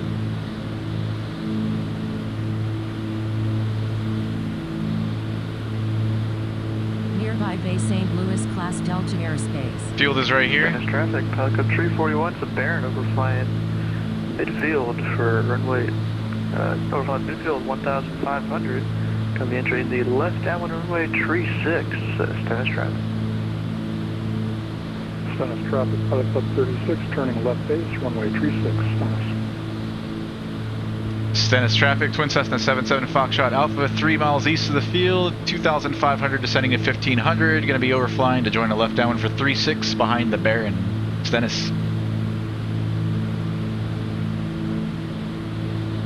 Still got him in sight. He's about a mile east of the field now.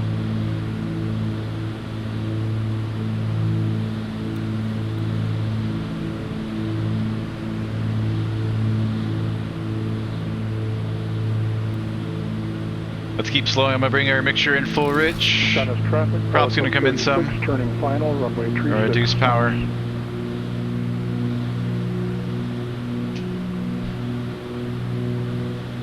Here's the Baron.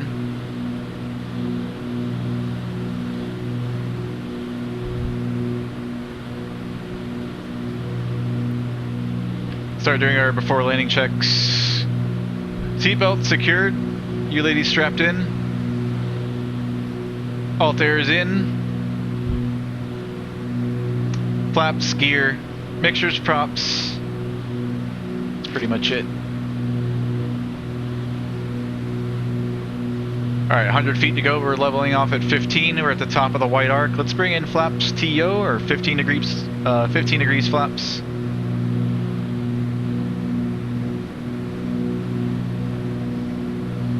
Alright, where'd that Baron go? Is he joining straight into the downwind, or is he going to be doing the teardrop?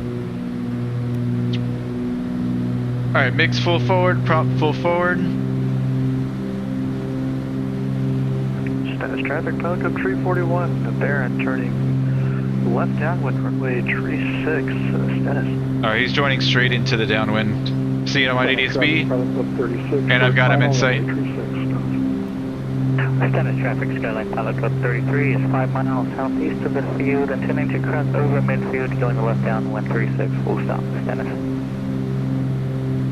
Stennis traffic, Twin Cessna 77 Foxtrot Alpha, joining the left downwind 36 behind the Baron, Stennis.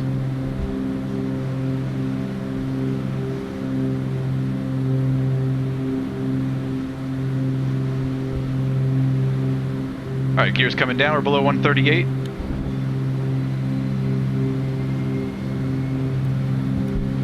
Still got the Baron in sight.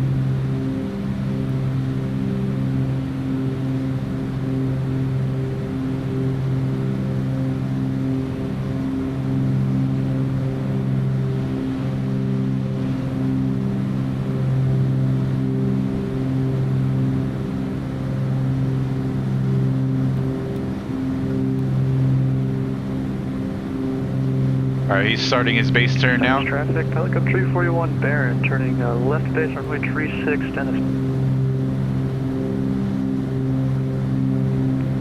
Stennis traffic, Pilot Club 36, clear runway 36, Stennis. The Baron.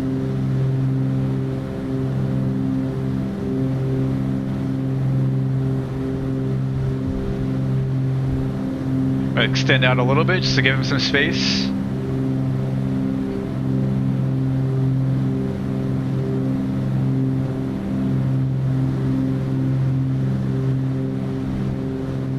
Alright, before the 1,000 footers row height? Or did you want me on the 1,000 footers? Stennis traffic, Pilot Club 341, Baron turning final runway 36, Stennis. Stennis traffic, Twin Cessna 77 Foxtrot Alpha, turning left base 36, full stop, Stennis.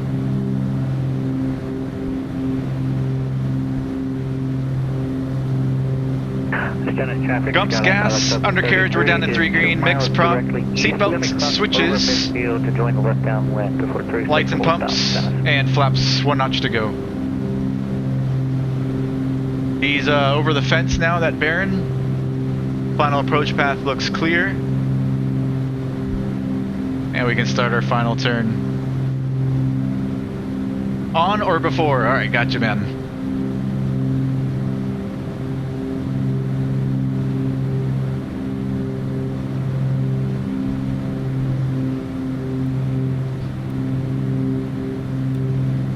No pressure.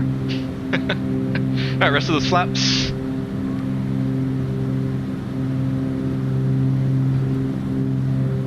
Between 95 and 100 knots here in final. Stennis? Stennis traffic, Twin Cessna 77 Foxtrot Alpha, final 36 full stop, Stennis. Watch that speed.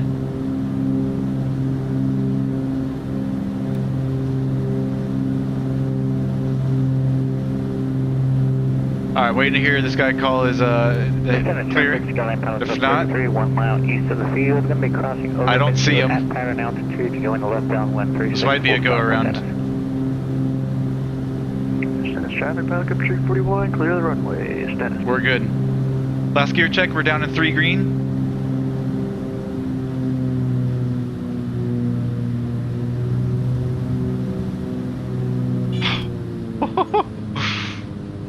Oh my gosh, I got a little squirrely there at the end. I chopped too much. Keeping the back pressure. I flew that one like a 172. Alright, we're gonna keep rolling. I don't want to kill my brakes. I passed the test though, Rohit, right? Oh man. Stall horn and everything. Stennis traffic, Pilot Club 33 crossed over midfield and is now joining the left downwind for 36. Full stop, Stennis.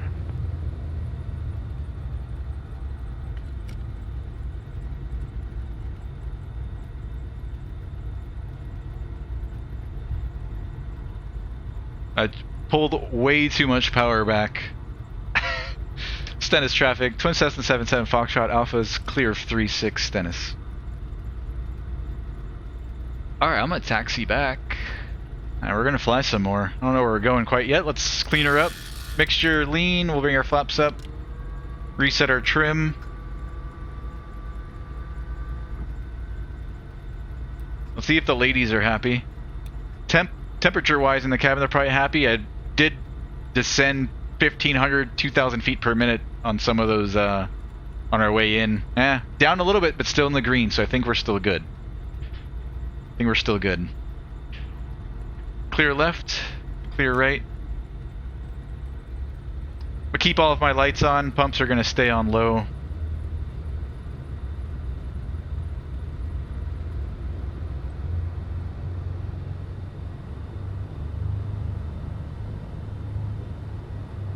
Stennis traffic, Twin Cessna 77 Foxtrot Alpha, taxiing to runway 36 on Alpha, Stennis. Stennis traffic, Skylane. Let's pop this open. 33 left base. A little extra air. For a full stop, Stennis.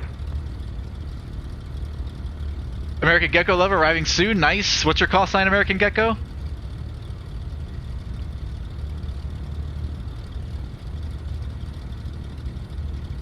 Hey, pulled early but added. Yes. Yep.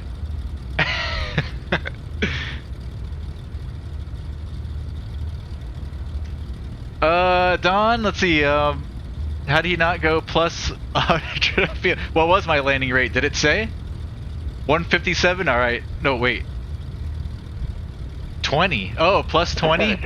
Let's check, I've got a couple different sources, so let's check Volanta. See what they say. Negative 161 here on Volanta, which I'll take, considering that got a little squirrely there at the end. 161. I'm happy with. CSX 8848, 737, nice. Hey, you got plenty of runway here, right? We've got, what, close to 9,000 feet of runway? You got it, man. How far out are you?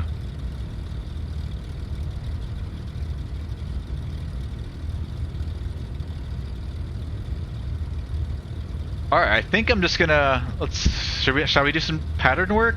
I don't know what to do. We'll figure it out at the end here. At the end of the runway.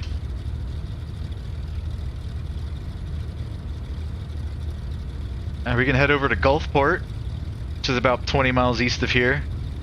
Biloxi.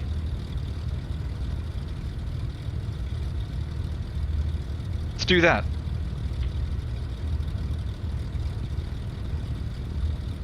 We'll brief it here once we get stopped. So we'll pull off over here to the run-up area and we'll get set up for this next leg.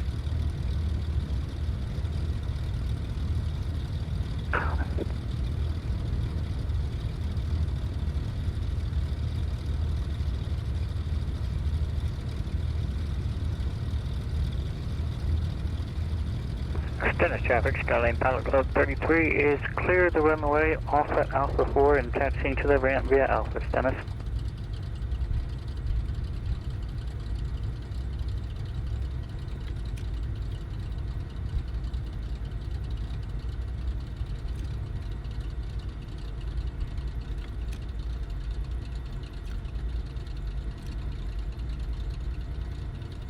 Keep our throttles at 800 or so.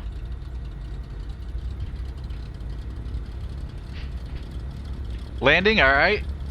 I'll be looking for you. Let me see if I see you on Volanta. I don't. Are you on? Oh, okay, I see you. I see you. You're turning left downwind? This might be behind, too. Hold on, let me refresh it. Finish traffic, number 3 Romeo is left downwind, midfield. Alright, I've got you on left downwind. 36. I got you, man. I'm gonna wait for you to land. American Gecko. Okay, no, you're on final. I got you, man. Focus on your landing. 38 Romeo's on downwind.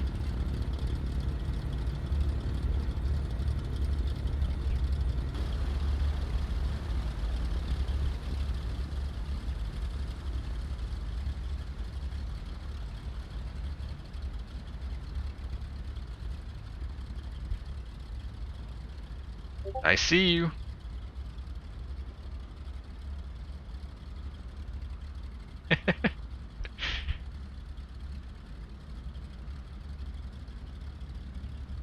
You're on Twitch, no pressure, man.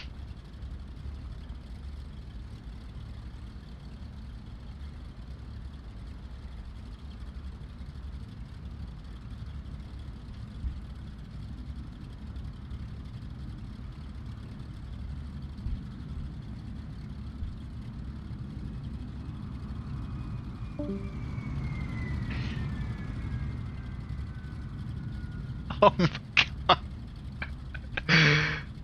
Oh man. Oh man. Gecko. Gecko. Gecko. Sun Country, I'm never flying with that airline ever. Pilot 444, 11 nautical miles south. Oh man, RIP, RIP. RIP Gecko. Alright, let's figure out where we're going next. Oh, we already figured that out, but let's plan our route.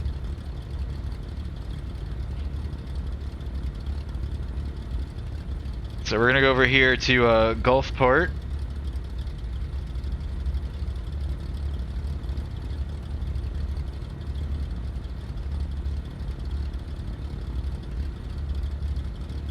KHSA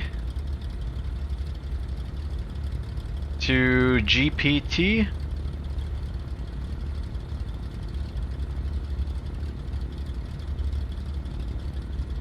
We're gonna take off runway 36. We're gonna do a right down departure.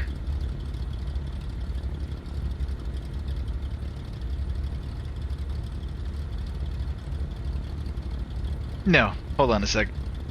What are the winds doing out here at Gulfport? Light and variable. 2994. Traffic number 38 Romeo. Left face, runway 36. Alright, you know what? We're gonna fly it just like the line paints it right here. So we'll do a right crosswind departure, runway 36 out of Stennis. And that's gonna put us right on the 45 left downwind for runway 32, and we're gonna land runway 32 there at Stennis, which looks like the longer runway.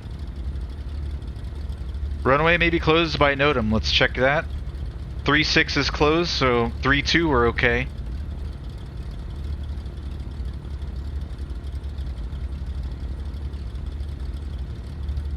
(32) we've got 9,000 feet of runway. Yeah, we're just gonna do that. We're gonna fly straight out east, join the 45, full stop for 32. There's also a class Delta, so we want to see if any ATC is online, which there isn't, so we'll stay on the CTAF. Any questions? Alright, let's brief this or takeoff. Well, we just briefed our departure, but if we lose an engine, anything below 95, we're gonna stop on the runway.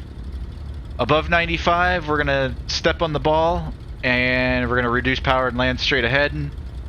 Above blue line, which is about 105 knots, we'll step on the ball, we'll ID the bad engine, we'll feather it, and we're going to continue in the air and come back here to Stennis. 5 mile final, runway 36, Stennis.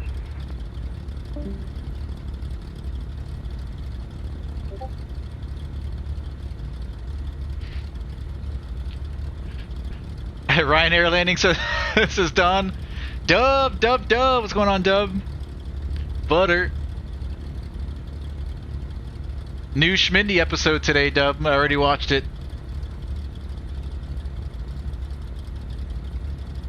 American Gecko Lover 8, man. It's all good.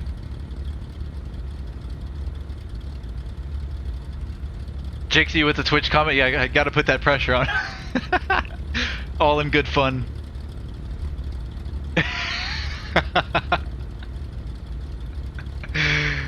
CMB, what's going on, man? Good to see you. Had another flight lesson last Friday. It was really good. Instructor said 2 more and he will sign me off to solo fly. Hey! CMB! That is awesome, man. Good news, CMB. Proud of you, man.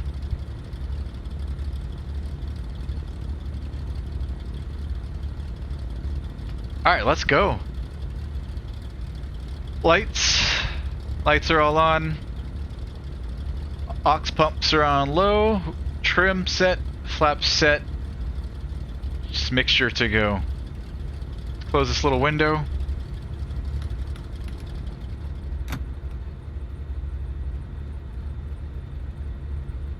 It's warming slowly because we're on the ground here. Once we get on the air, it should cool off in here a little bit. We're clear right. Also, let me put in Gulfport here as a reference. So we'll go KGPT,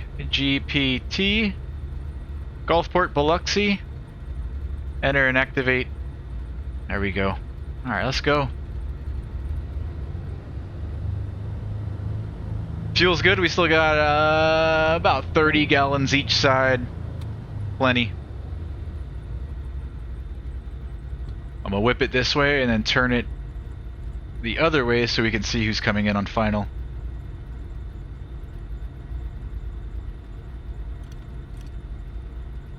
Pilot Club 444 on final, runway 36.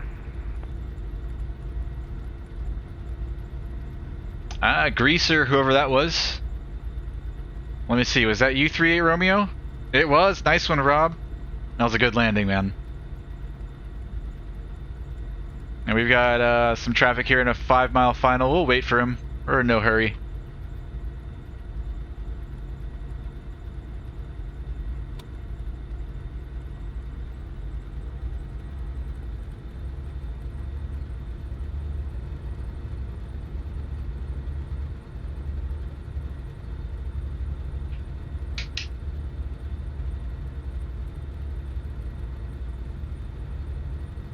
Next lesson Thursday, he wants me doing 13 to 15 landings. Wow, CMB. You're going to be tired after that one, man. You're going to go home and knock out.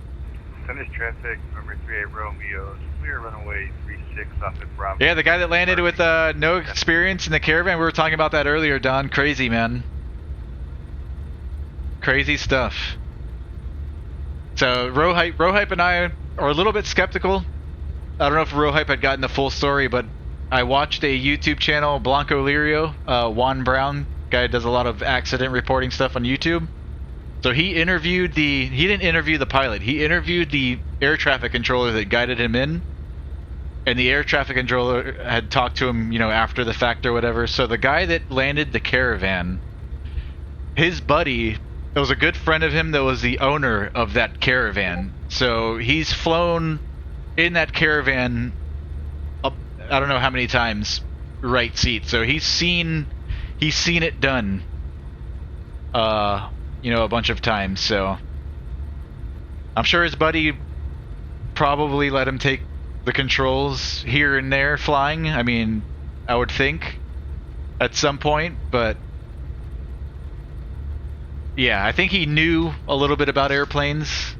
Maybe he hasn't flown much, but I think he knew a little bit. That's pretty tough to pull off. I mean, if you had no flight experience and didn't know anything about airplanes, that would be like hitting the lotto to put that thing, a Caravan, on the ground like that, on the runway. So, from what I've seen on the internet, he's sat right seat in that Caravan a bunch of times with his buddy. So he's seen it done.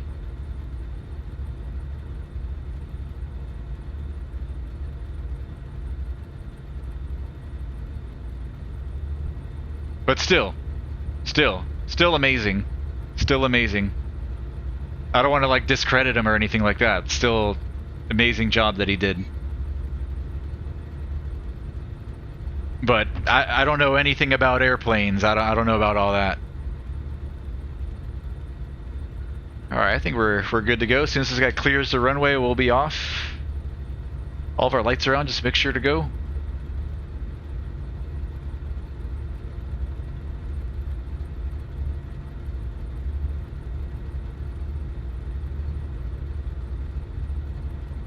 Alright, he's clear. Pilot Club 444, clear the runway. Stennis traffic, Twin Cessna 77 Foxtrot Alpha taking off runway 36, right crosswind departure out to the east, Stennis.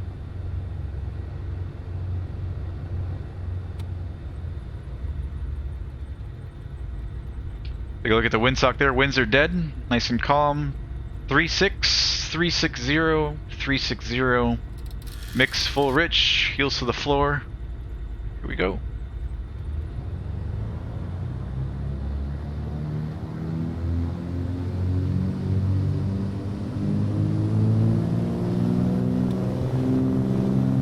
Power set, 2 good engines, airspeed's alive.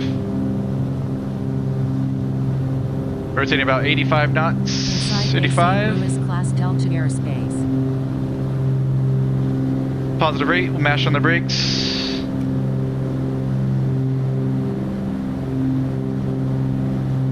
No runway remaining, gear up.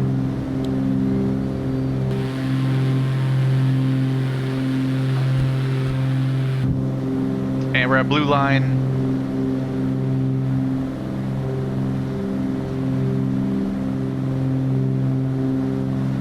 .500, climb power 24.5 inches and 2,500 RPM.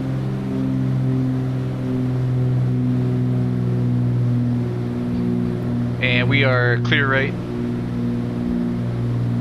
Stennis traffic, Twin Cessna 77 Foxtrot Alpha turning right crosswind 36 Stennis.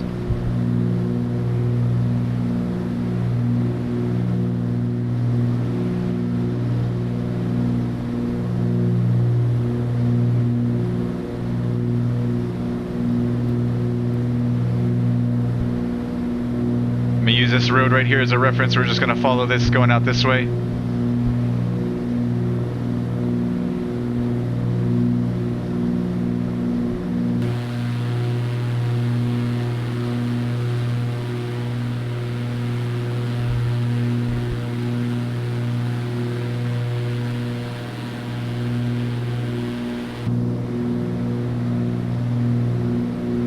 And we're gonna level off to 2,000, no higher.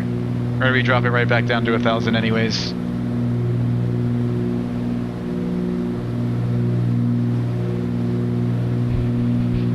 Stennis traffic, Twin Cessna 77 Foxtrot Alpha, 2 miles northeast of the field, 1,700 for 2,000, leaving the area out to the east. Last call, Stennis.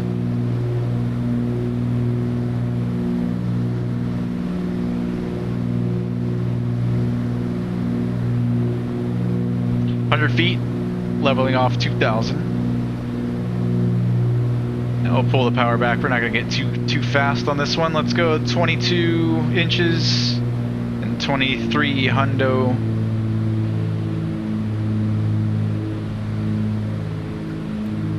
Gears up, flaps up, pumps. We're going to keep on since we're going to be joining the pattern here in just a minute at Biloxi at Gulfport. I think I already see the field. I want to say that that's it there.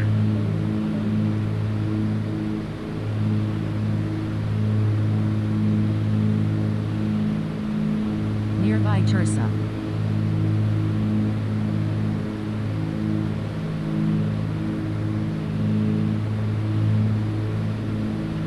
that's it.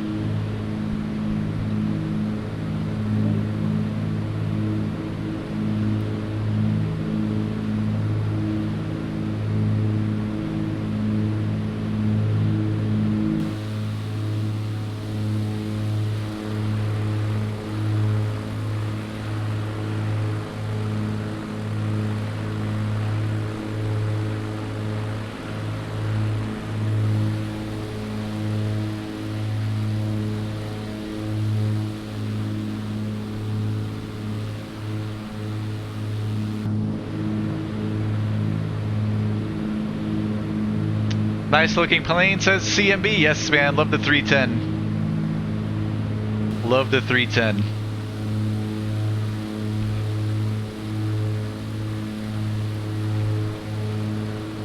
So what are your, not to go too far ahead, CMB, what are your plans after your PPL, man? You gonna continue, or are you flying for fun as a career? What are you doing? Yes, Dub. Finally comfortable enough to carry some passengers. We've actually got 2 lady friends with us today. Just us.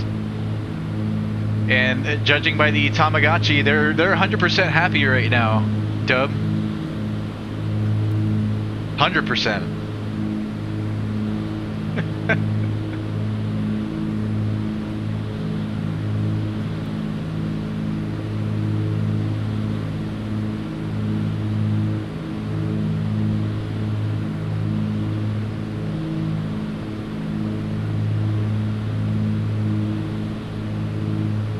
Oh, Schmindy dropped off for 182 for panel upgrade today. Going Garmin, should look sweet. Oh, really? I thought she was planning on keeping all the old gauges. I love the old style panel look in that 182. I like how they kept it clean. They're probably gonna keep most of that stuff, but add like, I don't know, a 650 in there. Maybe a 750 if they can find room. I love that like old panel look. Theirs is super clean too, man. It doesn't look beat up or anything. I hope they keep it mostly stock.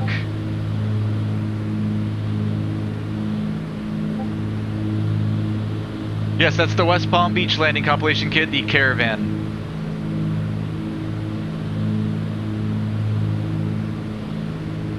Wish passengers would panic and scream? Maybe they do that. Maybe that's the model, I don't know. Just for pleasure for the family, fam travels and vacations. Yes, same here at CMB. Awesome, man. Dual engine as well. Do instrument before your dual, man. Instrument ratings are good to have. If you're gonna have your PPL, get your instrument rating. You never know when you might inadvertently fly into IMC one day, man, and yeah, that instrument rating will save your life. I definitely want to. I'm PPL holder now. I 100% want to get my instrument rating. That's like the bare minimum for me. And I do want to slowly work my way up to multi and commercial, although I don't have any like career plans or anything. Kind of just for fun, and just if doors open up later down the road, I'd be interested in taking a job or something. But definitely instrument would be bare minimum.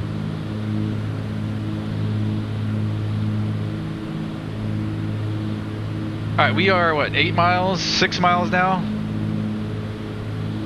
Gulfport traffic. Twin Cessna 77 Foxtrot Alpha 6 miles west of the field, 2000, descending 1000, looking to join a left downwind for runway 32, full stop, Gulfport. Nearby Tursa. Alright, let's go. Mixture's already full rich, prop full forward. Pull the power back. Lights are on, pumps are on. Just gear and flaps to go.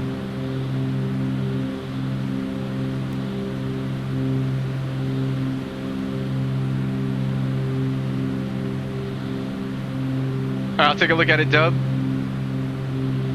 Looking at a Cherokee 6, nice CMB. It's a nice airplane, man. Definitely a nice airplane.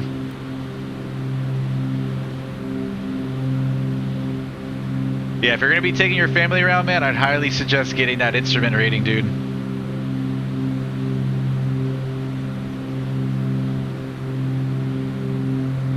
Alright, we're at the top of the white arc there, flaps 15.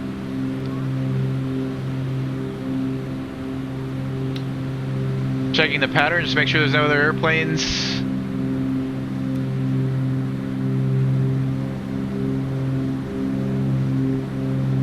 And we'll join that left downwind. Runway is right here.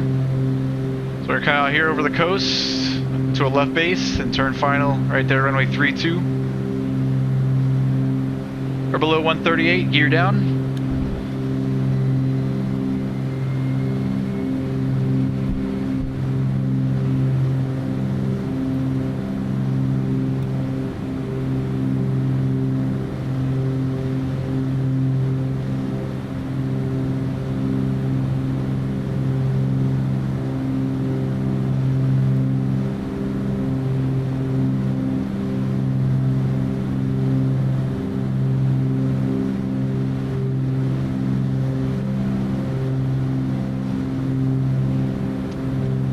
Gulfport traffic, Twin Cessna 77 Foxtrot Alpha's left midfield downwind 32 full stop Gulfport.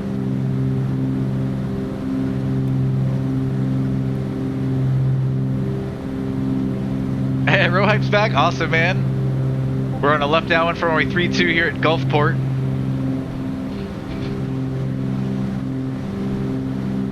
Just gonna keep flying, just working our way east, I guess. I don't have any plans, but it's still pretty early.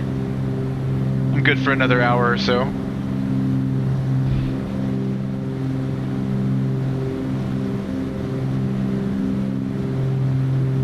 Nice view of the beach.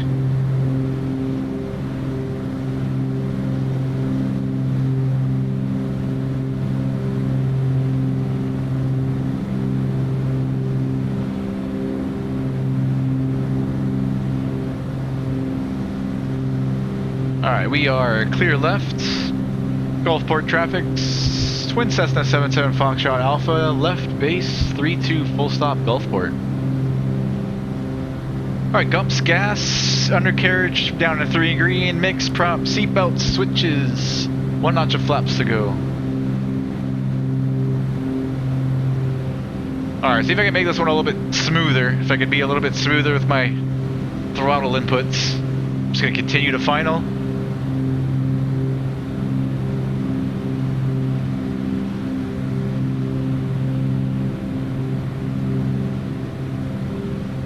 Rest of those flaps overshot a little bit. I don't want to scare the ladies though, so I'm not gonna yank it. A little bit low, correcting. Gulfport traffic, Twin Cessna 7 Foxtrot Alpha, short final, 32 full stop Gulfport. Last gear check, we're down in 3 green. Alright, we have a problem here. We're going to go around on this one.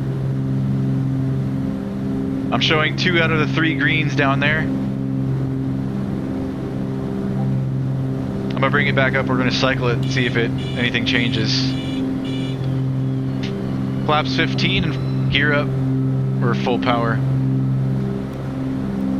Gulfport traffic, Twin Cessna 7 Foxtrot Alpha's going around runway 32, making left traffic, Gulfport.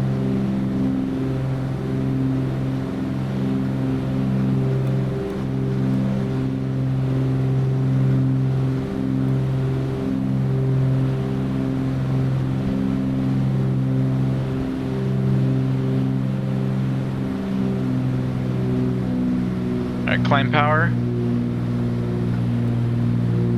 I'm gonna extend out a little bit. I'm not gonna join right midfield here. We're gonna stay at 1,000, go straight out a little bit. Let's see if we can get this gear issue sorted out. Could be just the light, might not be the actual wheel.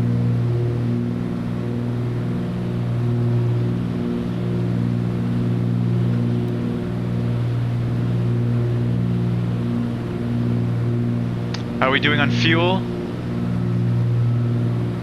About 20 gallons each side. That's good for, we got about 2 hours left, but we don't want to spend too much time in the air. We want to land with at least 30 to 45 minutes. But VFR, I think legally minimum 30 minutes. Still, I'd want to be at least an hour. So we want to be in the ground no more than an hour.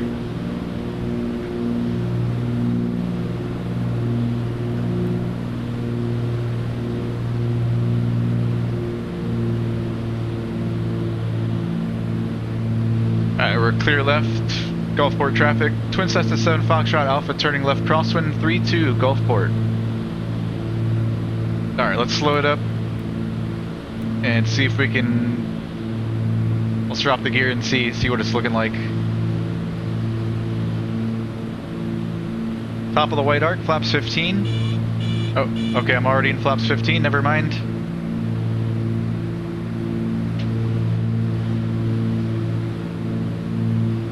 And below 138, we'll drop the gear down. Mixture and prop full forward.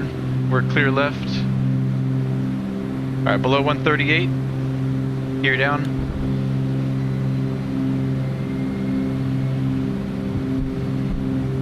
Still only 2 greens. Altitude, bringing in some power. Stay at 1,000.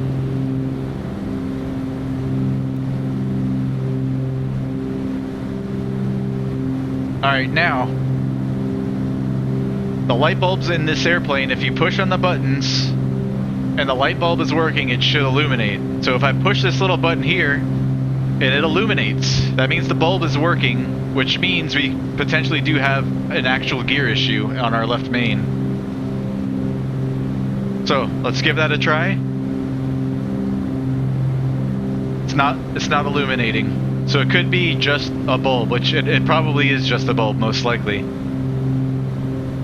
Now, if this is real life and I'm inside a class Delta, obviously I'm going to let the tower know, hey, we're showing our left main, our light's not lighting up, can you have a look for us? And, you know, they'd pull out their binos and look, and they would let us know, hey, your gear looks normal from here. And in that case, we just continue and go ahead and land. Now, if we ask the tower, hey, take a look at our gear, and there's an issue, then we've got to start thinking about what we're going to do and how we're going to do it. But I'm pretty convinced that since I'm pushing this and it's not lighting up, that it's just a bulb issue and not an actual gear issue.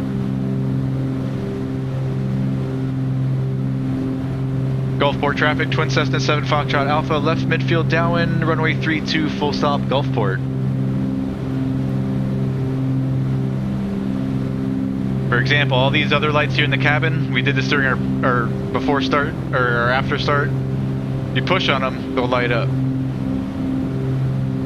Not lighting up. So I suspect that it's just the bulb.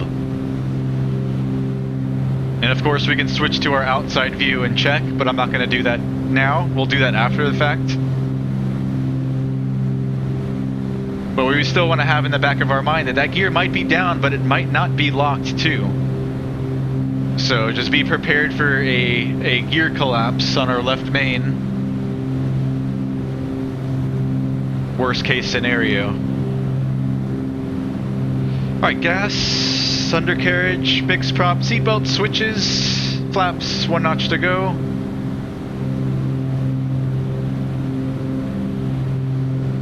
I haven't told the ladies next to us yet, by the way. I don't want them to freak out. No, I'm kidding. I'll definitely let them know that it's most likely just the light bulb. But anyways, flying into Class Delta 2, we'd have some eyes to help us out and let us know if our left main is down, which I suspect that it is. Gulfport traffic, Twin Cessna 77 Foxtrot Alpha, turning left base, 32 full stop, Gulfport.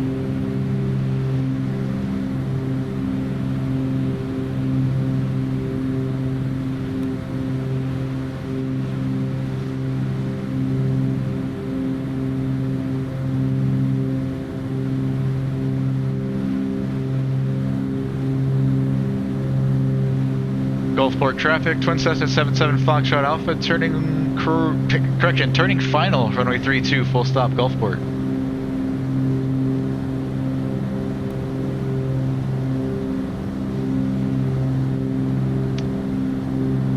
Alright, 2 green on the gear.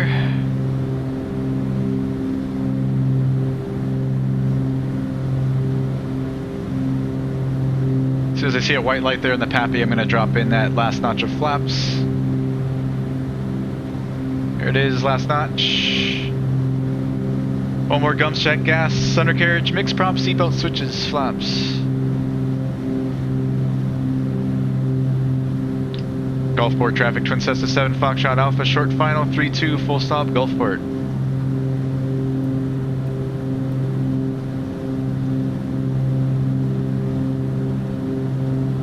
Looking for 95 on the speed. Usually around 20, between 19 and 20 inches is pretty good, maintains speed pretty well.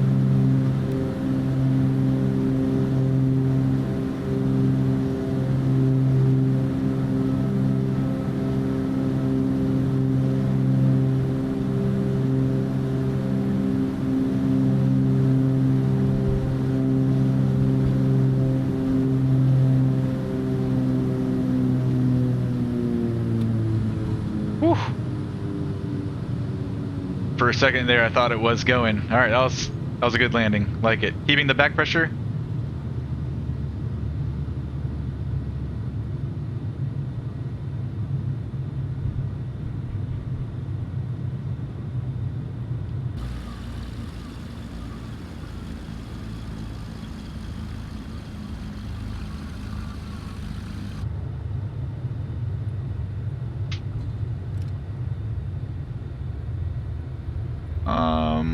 Let's exit left.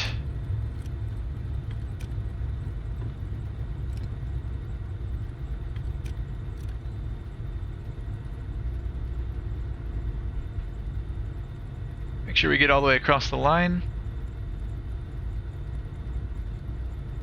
Gulfport traffic, Twin Cessna 7 Foxtrot Alpha's clear, runway 32, Gulfport. Alright, let's clean her up. Mixture lean, flaps up, reset our trim.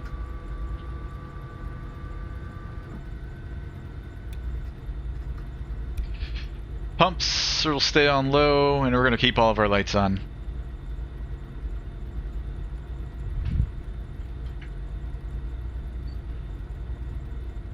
We'll taxi Juliet back to 3-2, and then once we get to the end, we'll figure out where we're going next.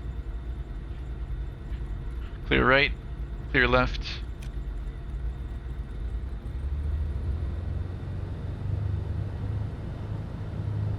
Gulfport traffic, Twin Cessna 7 Foxtrot Alpha is taxiing to runway 32 on Juliet, Gulfport.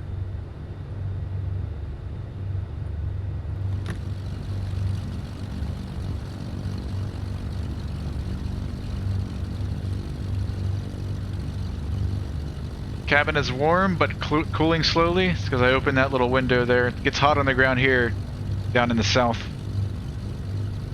And this isn't an air conditioning unit in this airplane. It's just opening the vents, and there's a fan that spins, but there's no actual air conditioner. It's not like your car that gets ice cold. It's all outside air. Alright, does this not go through? Must be the scenery's old. Doesn't have the taxiway. It looks like Juliet goes all the way through, but not here in the sim. So we're just gonna pretend we're gonna go straight on Juliet.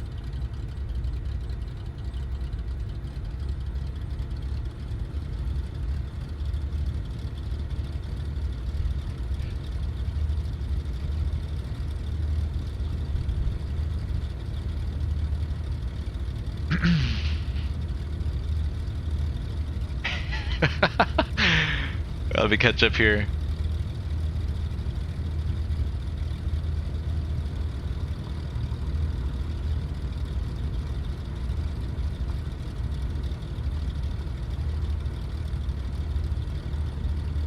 Tommy's developed a hankering for the right seat packs, keeps sneaking glances there.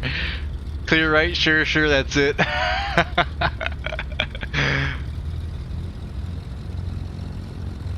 Is that the one with the nose ring? No, that's our backseat passenger with the nose ring.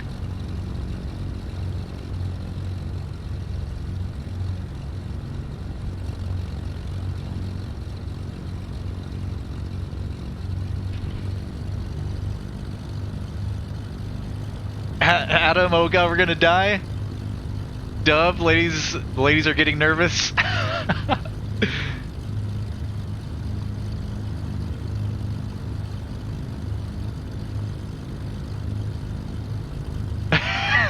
Right.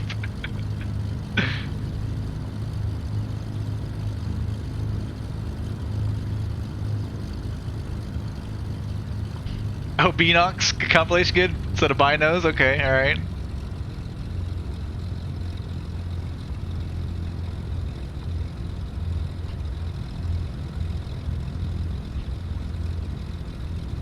I throw her out for less weight.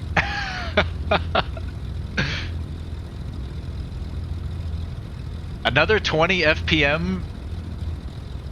I don't know what's up with that thing. Let's check Volanta for our landing rate. Negative 115. So nice. And how about them patterns right there? Not perfect, but pretty good.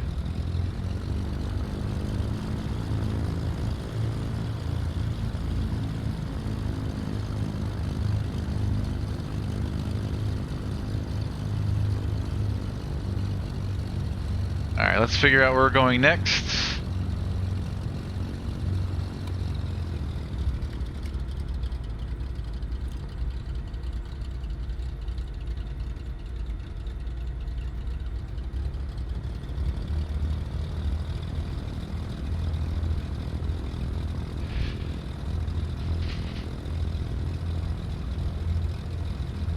Well done, your sight picture was much more stable, I liked it. And you look to the end, nice actually, they appreciate it real hype. Yeah, that one felt a lot better.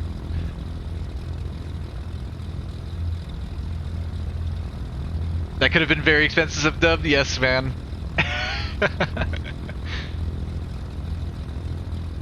Now if I would have known, if I would have gotten help from Gulfport Tower and they told me that my left main was up, I would probably, upon touchdown, I'd pull the mixture and feather that prop right away. Before that left wing and that left engine touches the ground. Save me some money. Maybe not a whole lot. Yeah, maybe. It depends. It depends, really. Having that prop not spinning, though, and touching down, you know, could save your engine, potentially.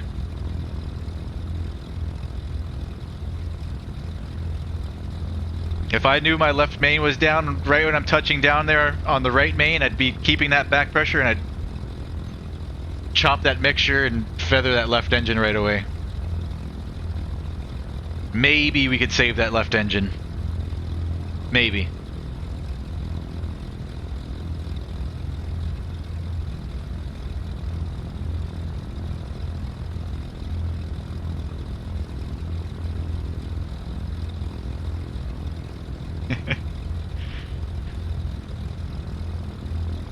Alrighty, where are we going next? Let's see, any ATC online?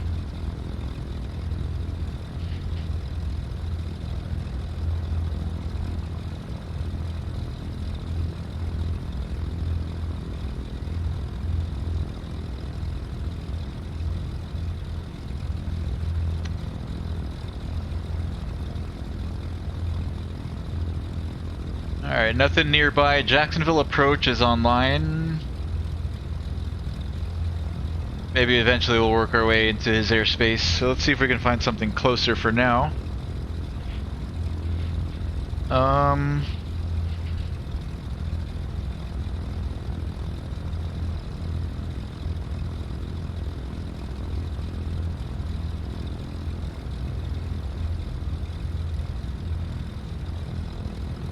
I guess this is Trent Lot, Papa Quebec Lima, another Class Delta, not too far from here, about 30 miles, light and variable 4 knots, 10 statute miles clear, 2824 altimeter 2996. We've got a runway 1735, 6,500 feet, asphalt, lights, pilot controlled. Let's head over there. We've got Keesler Air Force Base, Class Delta. So we're going to overfly that Class Delta. We'll do a right turn out. That Class Delta extends up to 2,500 AGL. basically sea level there at Keesler, so we'll go up to 3,000. Between 3,000 and 3,500, and we'll overfly it. We're gonna do a right turnout, taking off runway 32. So we'll do something like this.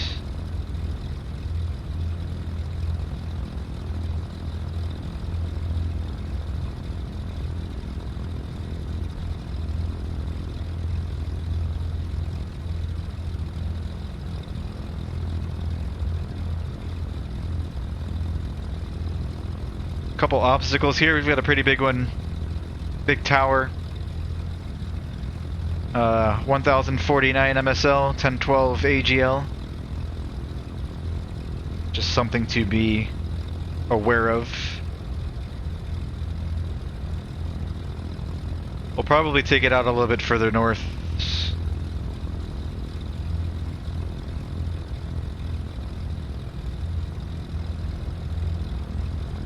Maybe a right crosswind. Right crosswind out to the northeast, and then we'll come back in to join the 45.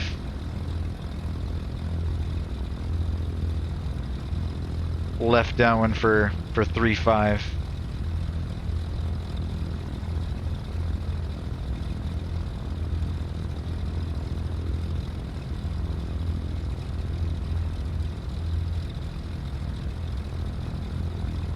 Let's do that. We don't want to go too high. Let's go up to 2,000. We'll stay north of the Delta there at Keesler, and then we're going to come in and join the 45 left for 3-5 there at Trent.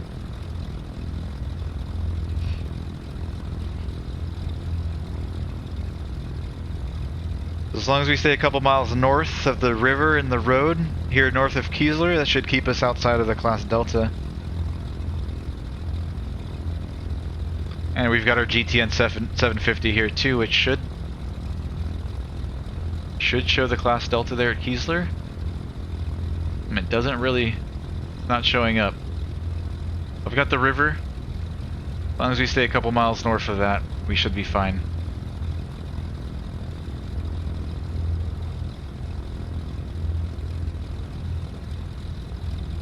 Alright, let's go.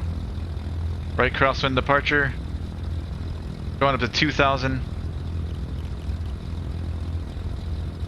Lights are all on. Pumps are on low. Trim is set. Flaps are set. Up.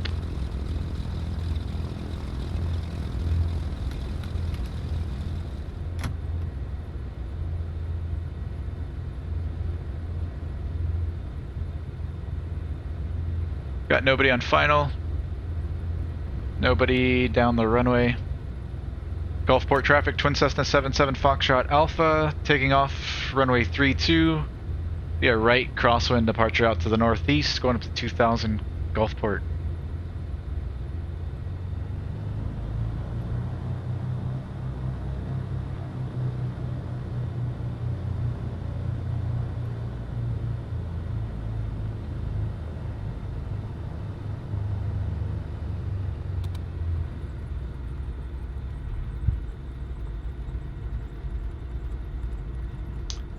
Windsock there is showing a little bit of a tailwind. Not much though. It's light.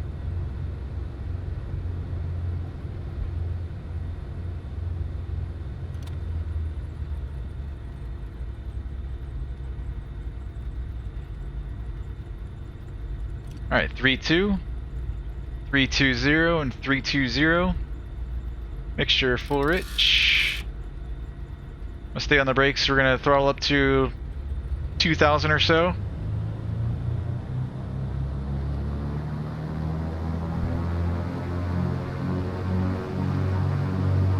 Two good engines, release the brakes, and the rest of that power.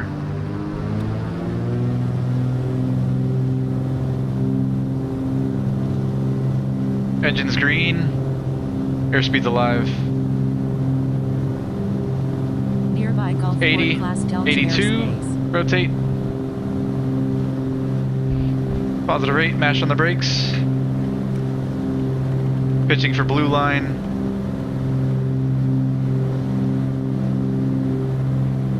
No runway left. Gear up.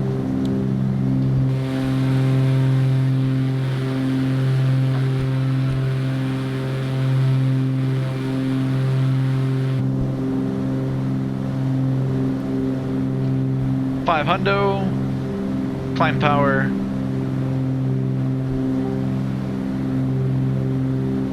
24.5 and 25.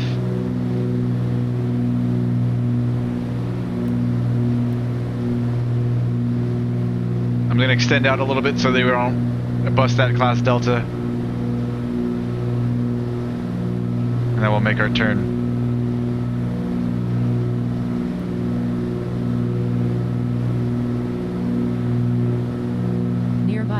Okay, clear right. Gulfport traffic, Twin Cessna 7 Foxtrot Alpha, turning right crosswind 32, going to be leaving the area out to the northeast. We're crossing through 1,600 now for 2,000, last call, Gulfport.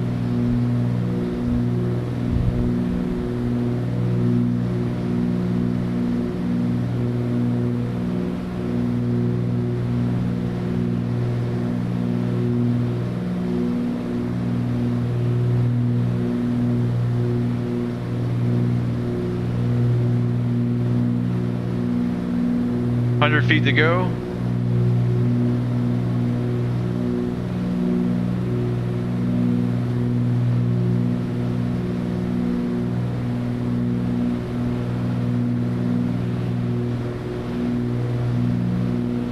All right, there's the river on our right. All right, let's level off. Blew past 2,000 a little bit. Alright, here's the river. Here's that road. We're a couple miles north. We should be well outside of that class Delta. We'll fly heading 060 for now. Power's gonna come back. Let's do 22 inches and 2300.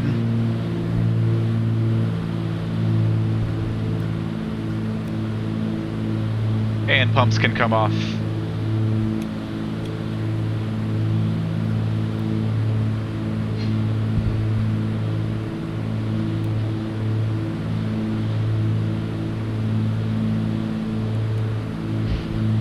Autopilot so I can catch up here in the chat.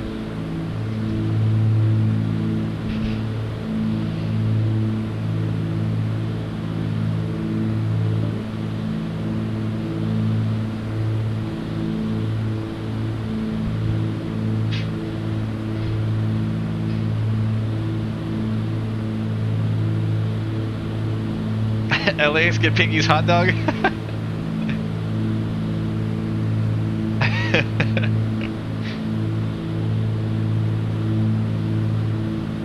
Sorry, I didn't hear your answer as to what you are doing with your PPL. Is that question for me, CMB? I'm just flying for fun for the moment. I got my PPL last year, but it's been a long time in the making. I started flying when I was 14, 15 years old. Got most of my PPL done then, actually. The majority of my hours, well, now half of my hours logged were back then about 40 hours. I've got about 80 and change now. But yeah, for fun for now, just slowly working my way up through the ratings to commercial, hopefully. And then if jobs open up, if there's anything down the road, and I'd be interested in taking, I'll do it. But I'm not like dead set on an aviation career. It's not like something that I'm doing, like, for sure looking for a job in aviation. It's just kind of a fun thing and play it by ear. I do want my commercial, yes. My plan is to go instrument next, obviously, then commercial, and then depending on what jobs are around, maybe I'll go do my multi as well. But with my commercial, I could do something like Steve Ocanevo's doing, flying TBMs to the Bahamas or something like that. Something like that I'd be interested in doing.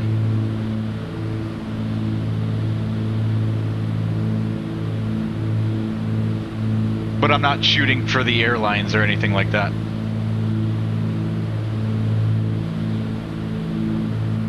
Alright, we're well north of Kiesler's class Delta. Let's start heading straight to Papa Quebec Lima. Trent Lot.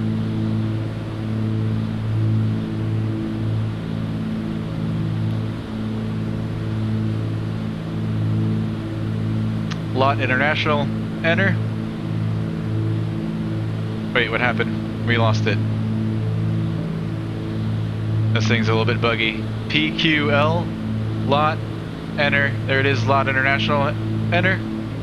And our CDIs and GPS mode will go into nav on the autopilot. We're clear, right?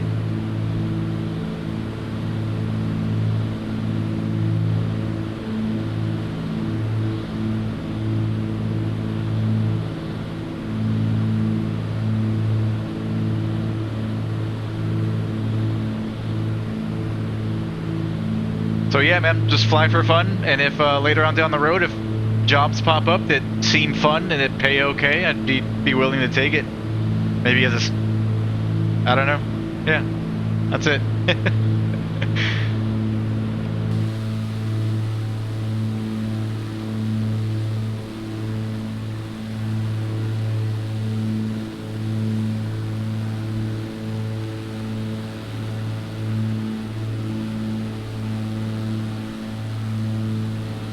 Rohype, you just remind me, if nothing else, teach your daughter how to land. Hopefully you can convince her significant other to reconsider.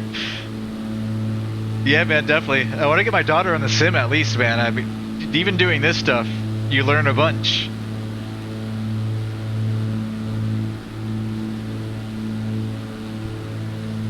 If my daughter would get into it and maybe wanted to do it as a career herself, man, that would make me one proud papa. All of my money would go to her training and getting her into the airlines if that's something that she wants to do. I wonder if it'd even be worth just going and all the way up to my CFI and then like training her myself. Or something. A ton of money though. That'd be the perfect scenario, is have my own airplane, get my CFI, and just teach her, and she doesn't have to pay anything.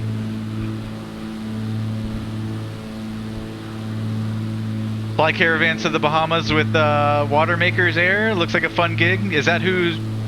Oh, with Makers Air. Is that who Steve-O flies for, Dub?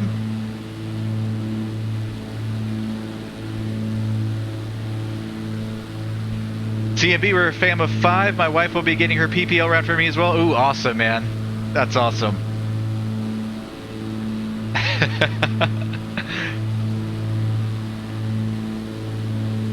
Yeah, man, fam of 5, you definitely need a 6-seater, man.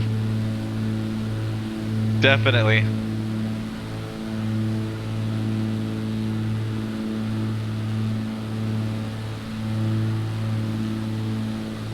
Steve has 2 part-time jobs flying, seems to be doing well.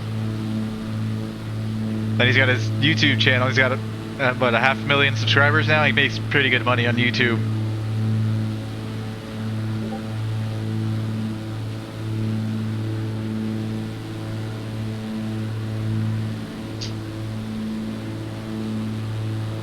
Thing I like about Steve-O's job is he gets to go home to his family every night. He's not out on the road for several days or weeks at a time. I mean, he might be out for a day or two, depending. I don't know what exactly he does and where all he flies to, but if it's to the Bahamas, likely he's up and back and sleeping in his bed every night. My guess, anyways. All right, fuel, or just shy of 20 on each side, 20 gallons.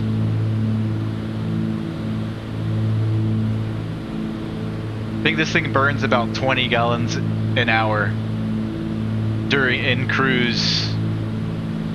Probably at 8,000 feet though, so maybe a little bit more here at 2,000. We've probably got about an hour and a half of fuel left. So maybe another half hour of flying before we either park it up and call it or go add some fuel somewhere.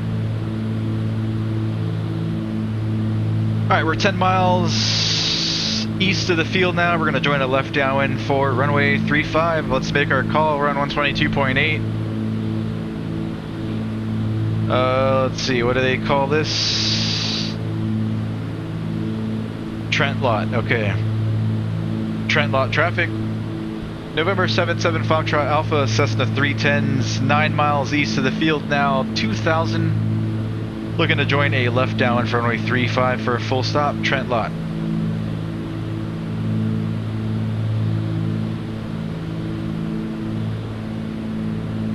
That's right, Rohite built his hours in the Caribbean, man.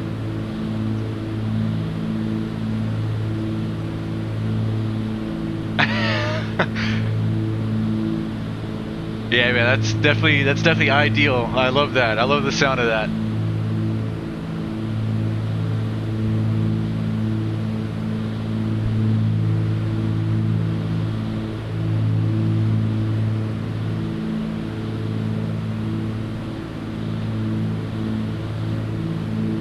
All right, 2996 was the altimeter there at Trent Lot. 96.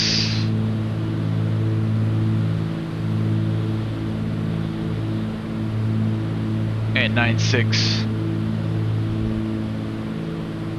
All right, I've got the field in sight. Let's start descending down to 1,000. I'm gonna take over autopilot, disengage to my airplane. Mixture's full rich. Let's pull the power back.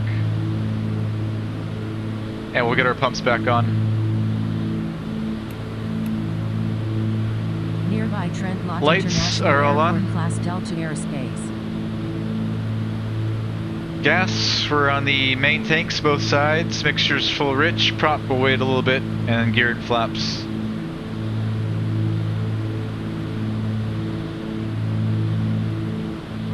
Here's the field right here.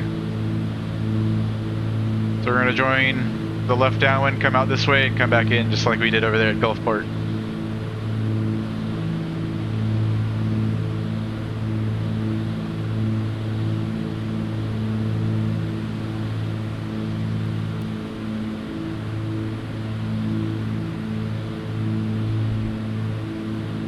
Gulfport trap. Correction, Trent Lot traffic. Twin Cessna 7 Foxtrot Alpha's 2 miles west of the field. On the 45 to join the left downwind for 35. Full stop, Trent Lot. I don't see any other airplanes in the pattern. I don't hear anybody. We're at the top of the white arc there. Flaps 15. And we're clear right. Joining the downwind.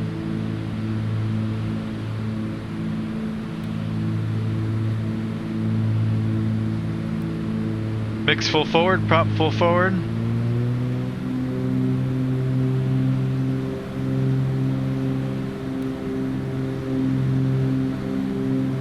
We're below 138, gear down.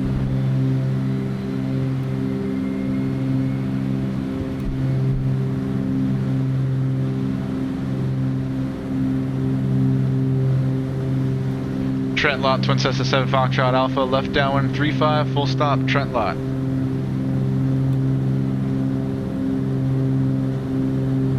Gumps, gas, undercarriage, mix, prop, seatbelt switches, and 1 notch of flaps to go.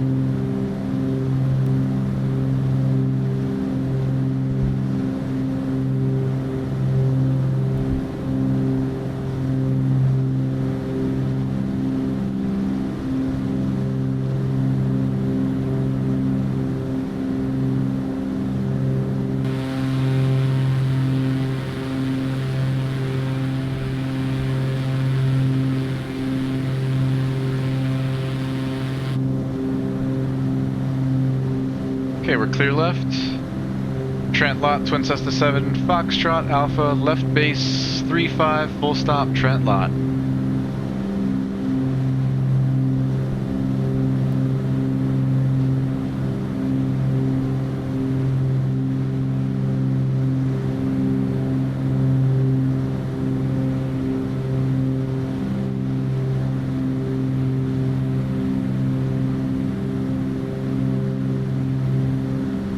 Finals clear. Trent Lot traffic, 7 Foxtrot Alpha, turning final, full stop for 35 Trent Lot.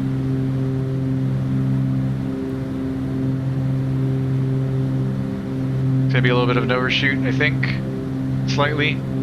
Rest of those flaps. One more gumps check. Gas, undercarriage, mix, prop, seatbelt switches. and flaps are down.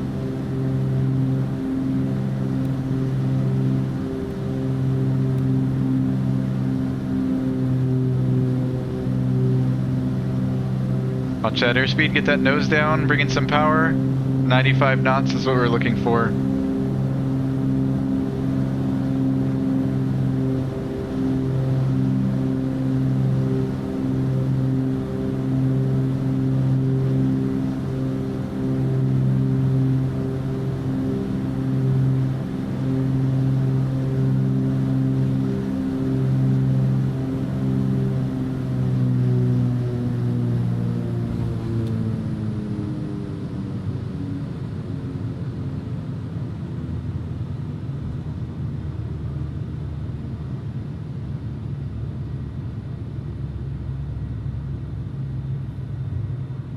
Make this first one.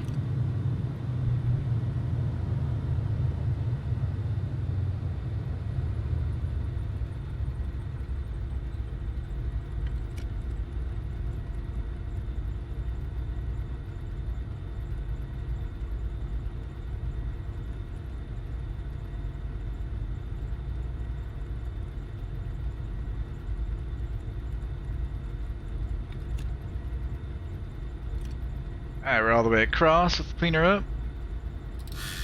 Mix lean, flaps up, reset trim. Pumps and lights are going to stay on.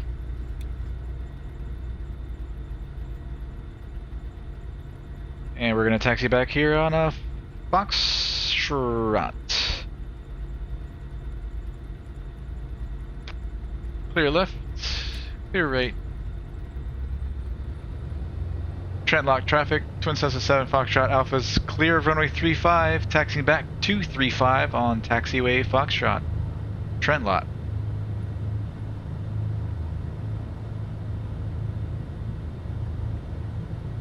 Alright, maybe one more stop, and I think we're going to call it. We're getting kind of low on fuel. And time as well. Yeah. One more leg.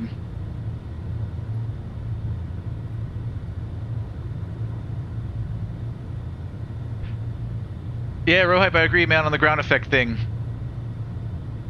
They do need to model that better. I remember when it was first coming out, I think it was something that was supposed to be modeled, but definitely doesn't seem like it.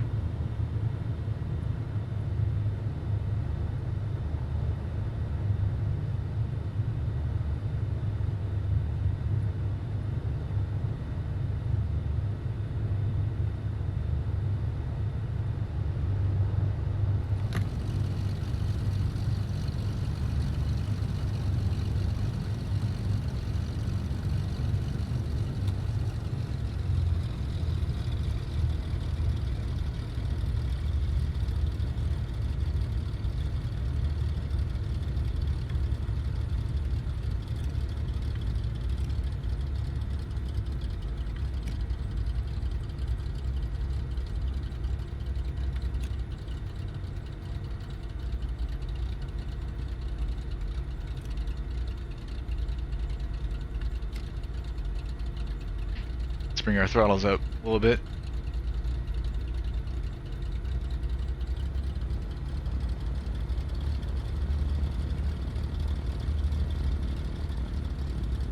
Alright, we've got Mobile Regional, Class Charlie.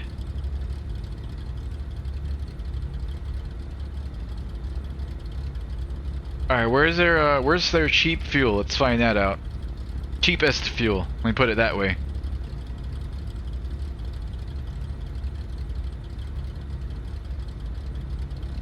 Yeah, it's kind of what I figured. Expensive everywhere. Waynesboro? How far is that? 70?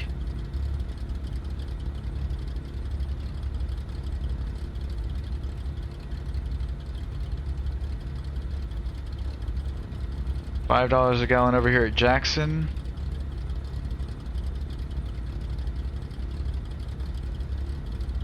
Alright, let me see if I can do some quick little fuel calculations here. This thing does about 160, 170 true.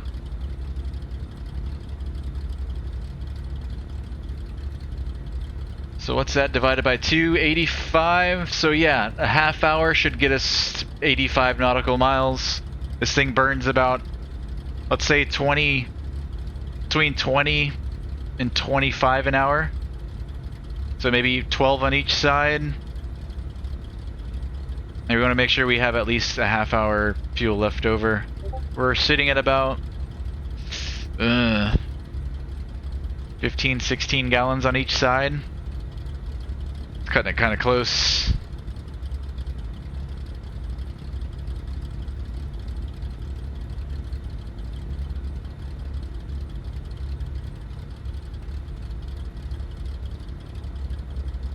Oh, oops, sorry.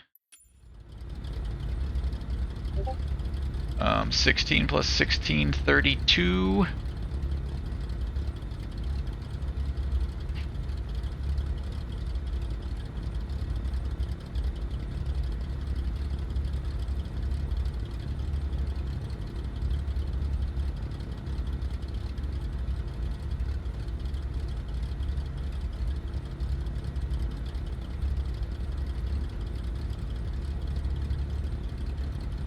Now, yeah, we've got it. Let's go for it. We've got it. Should be plenty. So let's head up to, we're gonna go where the fuel's cheap. Up to Waynesboro, 2 Romeo, 0. Runway 2 and 20, and we've got 5,000 feet of runway, paved and lighted. We've got a couple of MOAs here en route. See what these are about. DeSoto 2 is 100 to 1,000, and 3 is 11 to 18. We could go just east of the MOA, right over the Alabama-Mississippi state line. We'll do that. Let's go for it.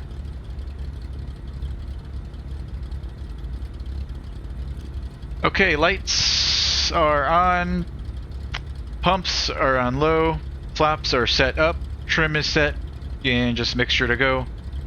So we're gonna go pretty much straight out almost, be a slight right turn. We're gonna go straight out. There's a highway here in front of us. We'll pick up that highway and just follow that out north.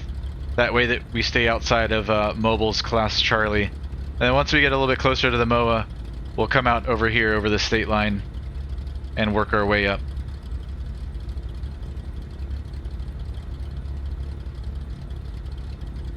Trent lot traffic, Twin Cessna 77 Foxtrot Alpha taking off runway 35, going straight out and up to 6,500 Trent lot.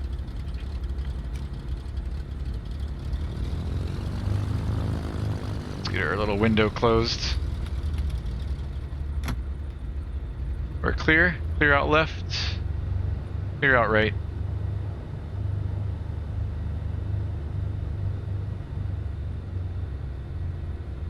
And this will be the last leg of the day.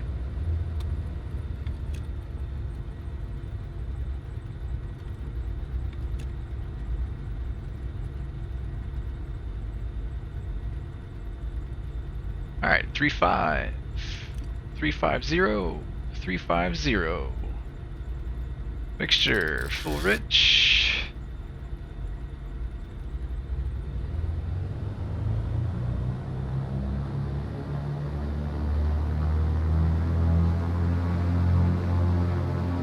Here we go.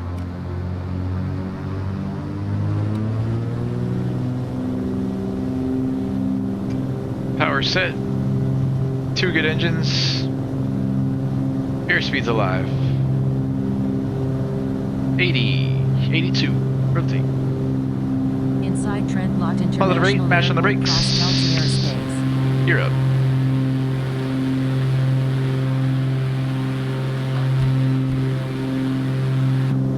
Pitching for blue line.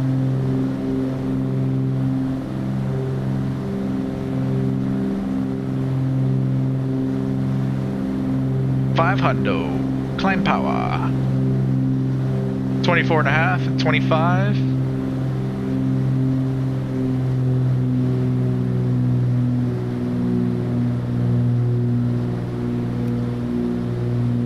Got some stacks here in front of us that are 12 in sight. And I've got the highway.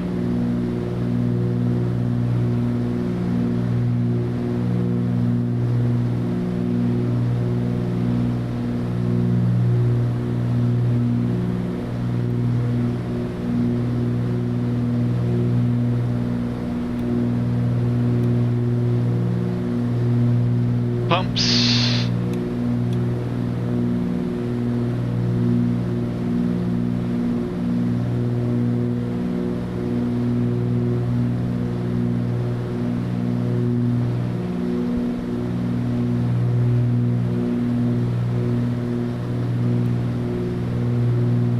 Oh, cruise climate 120.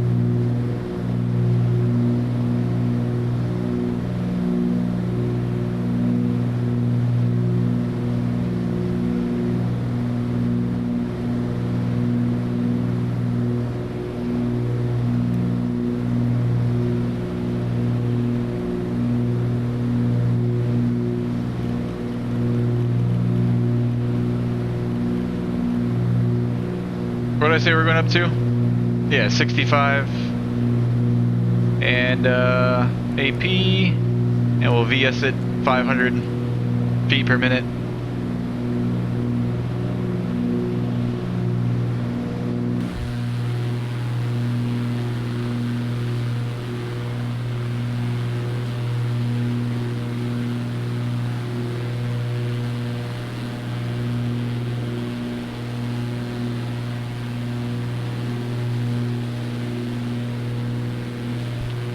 It's been almost a year, CMB. Actually, I think it might be a year. Honestly, I have not flown since my first flight after I got my PPL. Which was last year. I want to say either at the end of April or beginning of May.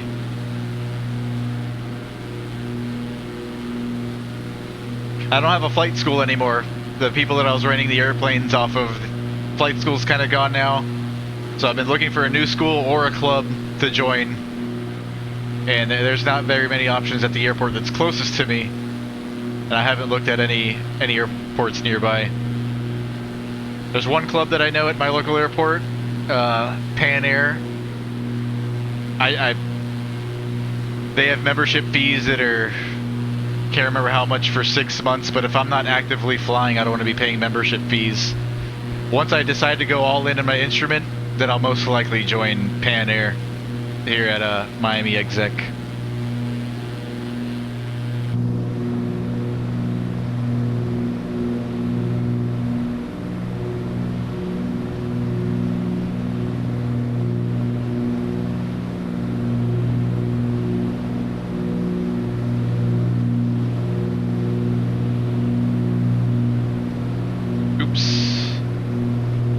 What was the KO code for that airport?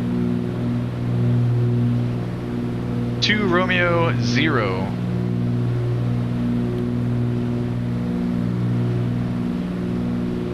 Waynesboro Municipal. Enter. Activate.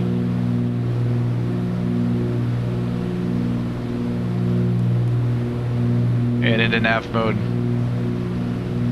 Here's the highway that we're following.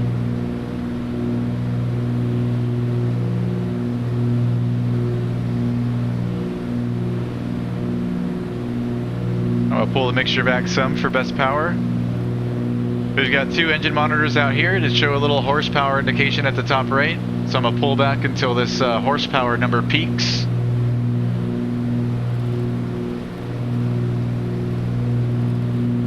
So showing 66 now, 67, 68, 69. Yeah, 69.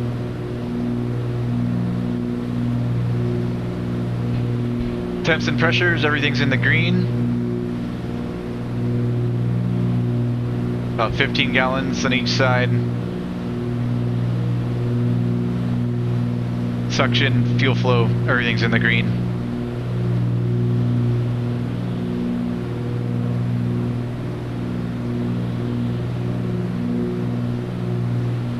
And I'm gonna retract that landing light on both sides so we can get some better fuel efficiency, reduce drag. So this airplane has the landing gears, the landing lights out here on the wingtips, and these landing lights retract into these little pockets here.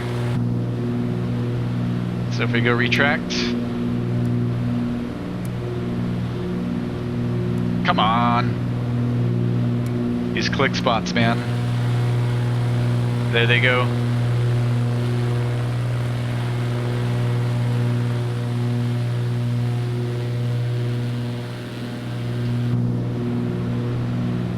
And then back into the off position.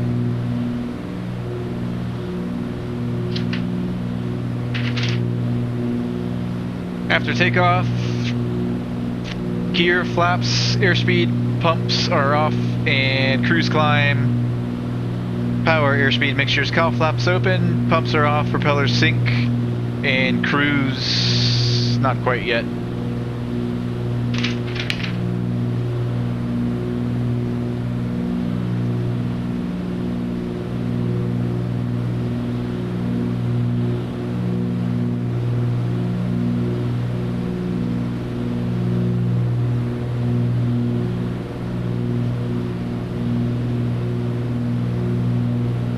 As EMB, I hate when I go a week without flying. Couldn't imagine going a year. You have to be missing it? Yes, CMB. This is a daily recurring thought every night, especially when I watch YouTube videos and such.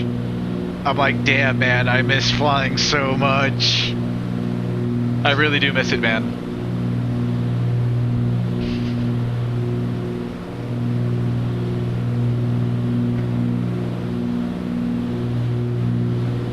I can't afford to go right now, as much as I want to.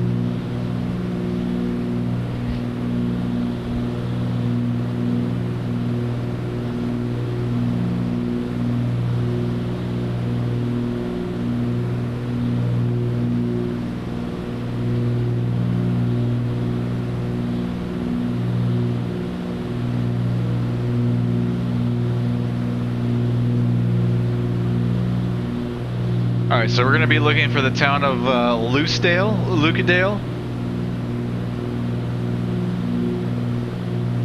There's the intersecting highways just northwest. There's a road that goes out east. Right over Loopdale there, we're going to make a turn out to the northeast, and then we'll fly over the state line.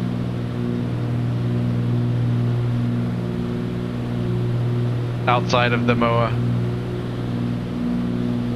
We'll just go around it since it's not too much.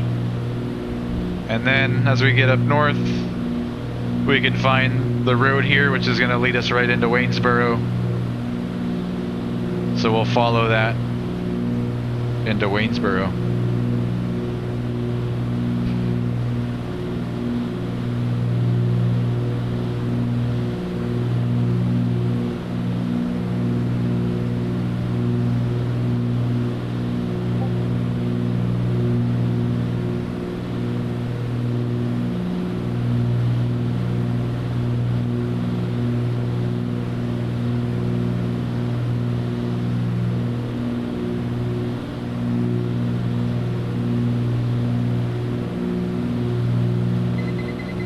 1,000 feet to go.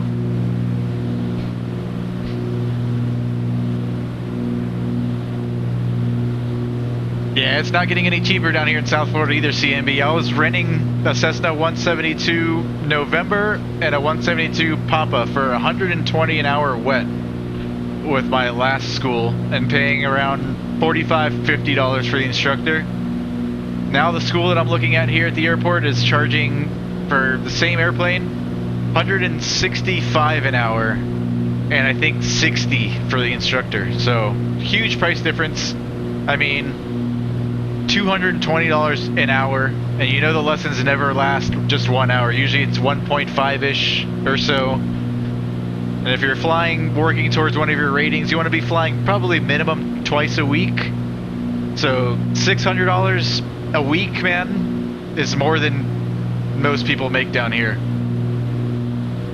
So super expensive. I'm almost kind of in this spot right now where it's like, do I go and pay a school?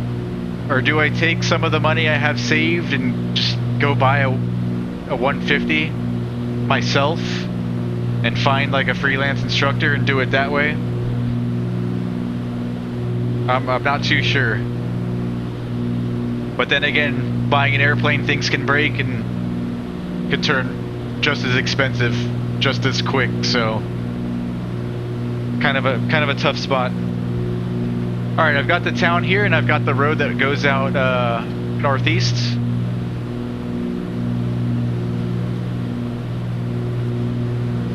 I think the town is under our left wing. Let's fly. Let's see, let's fly out. Yeah, let's just fly out northeast. Doesn't really matter. Let's fly a 045 heading. Clear right, into heading mode.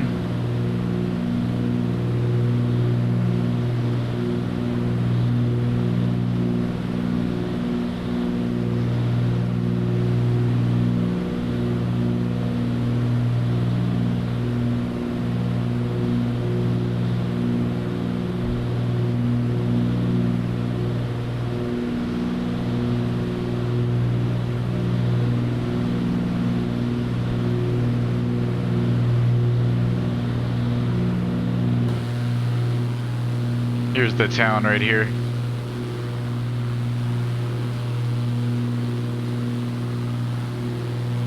Oh, sorry.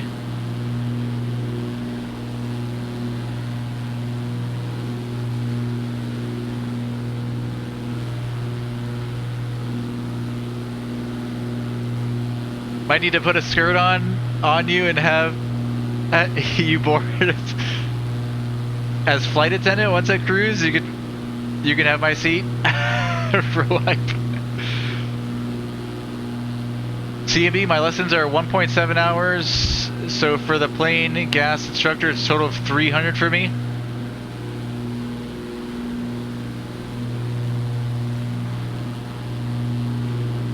$300 for the 1.75 CMB. So 171 an hour. Let's see, minus, let's call it 50 for the instructor. Yeah, that's pretty good. See, that's what I was paying about with my previous school that I got my PPL with, that no longer exists. About the same as what you're paying. And I can't find that anywhere down here in South Florida for the moment.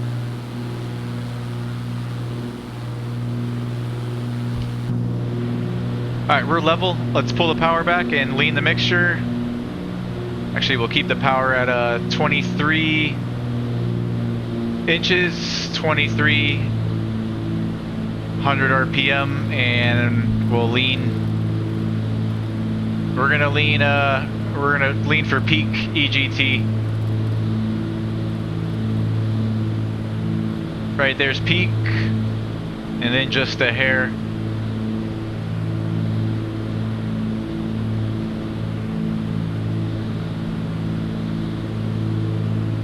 Alright, cruise checks. Power set, pumps are off, mixtures leaned, cowl flaps are open, propellers are synced, friction lock is set, fuel selectors on the mains, we don't have any on our ox tanks, and trim tabs adjusted. Cruise checklist complete.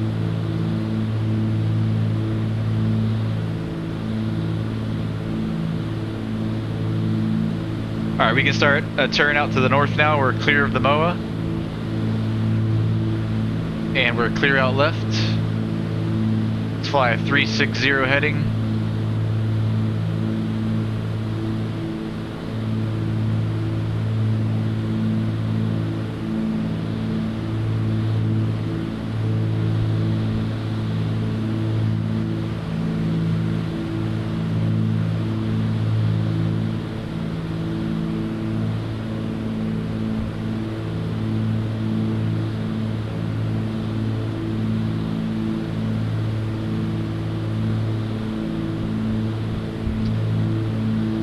We could do a little bit more. Let's fly 350.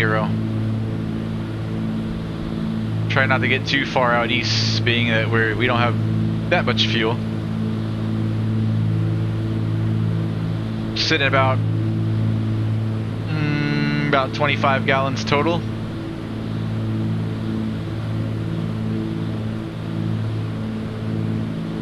We're 34 miles out.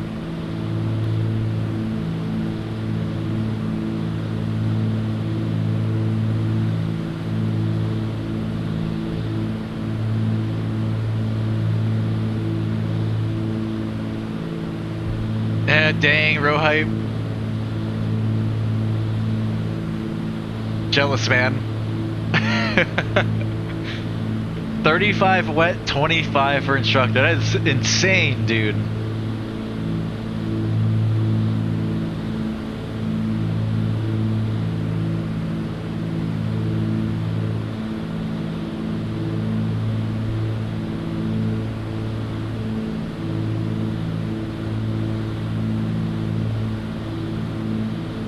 Yeah, that's the way to go, CMB. Good on that, man.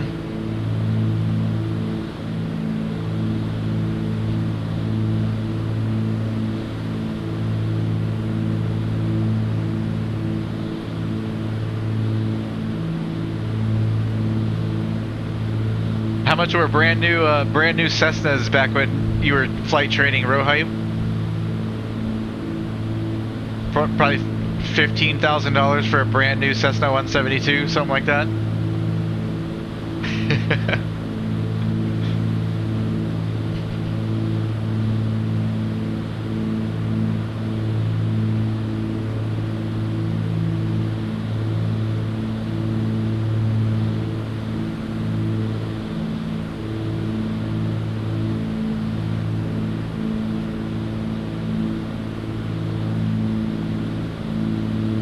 I thought they had weather here at Waynesboro. They don't? I thought we checked earlier. Making things up in my head. Let's check Hessler. Winds are calm. Winds have been pretty calm in the area, so I can assume they're calm there at Waynesboro.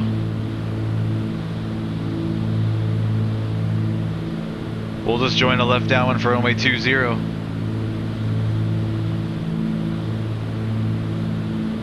Over the road, we'll join the 45.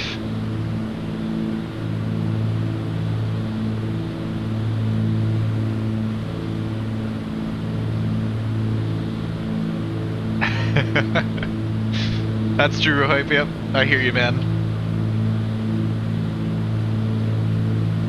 All right, now Garmin Pilot's acting up. Wonderful. It's pretty much straight to the airport, which puts us on the 45 to join the left down for 20. I wanted to draw it out for you guys like I do. So over the road, straight in, left downwind, 20. We're clear of the MOA, so let's fly. We won't fly direct the airport. I've got the road in sight here to 12 o'clock. This is the one to follow. So we're just gonna follow it out this way. This heading, it's perfect. We'll stay in this heading, maybe 5 degrees left.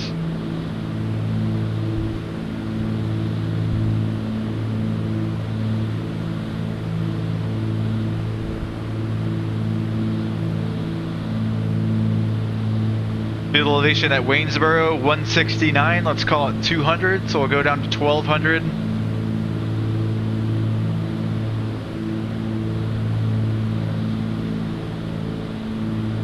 So we have about 5,000 to lose. 5 times 3, we'll start our VFR descent 15, 16 miles out.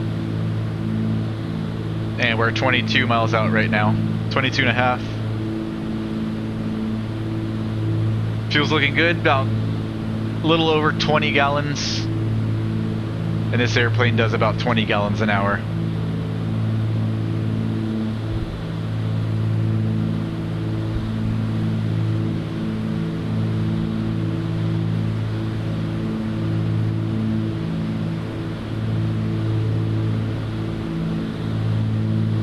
So So once we land there at Waynesboro, we'll pull up to the fuel farm, we'll fuel up, then we'll taxi to parking and park her up.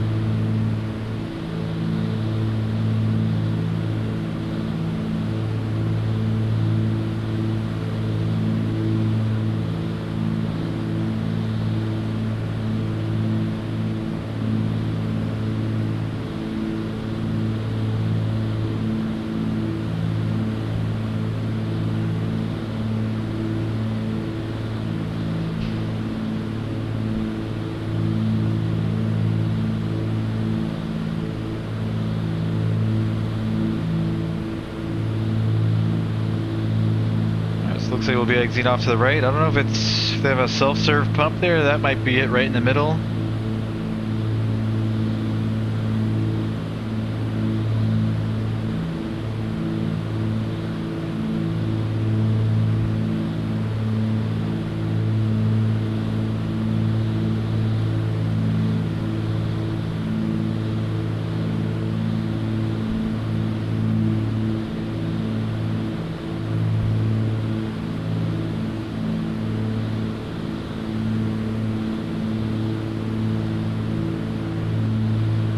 Oh, I guess at the FBO, they'll fuel us up. Oh no, self-service, yeah. 42 a gallon self-service for 100 low lead.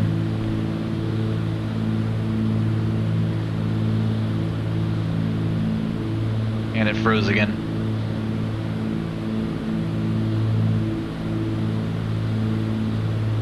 Alright, we'll find it. Alright, 15 out now, let's start descending. 1200.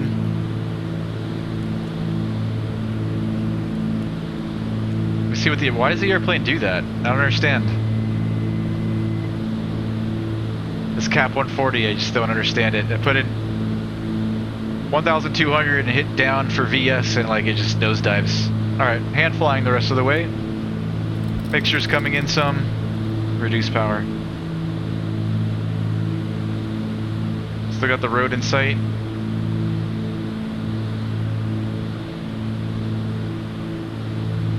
Lights.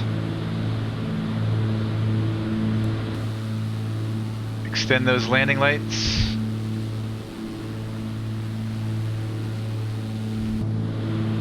Pumps, we'll go to low.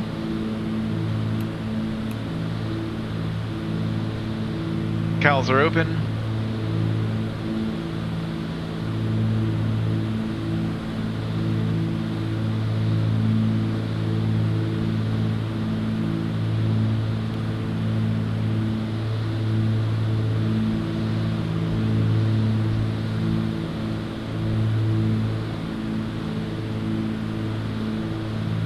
And we're on 122.8. We'll make our first call 10 miles out. 1 more mile to go.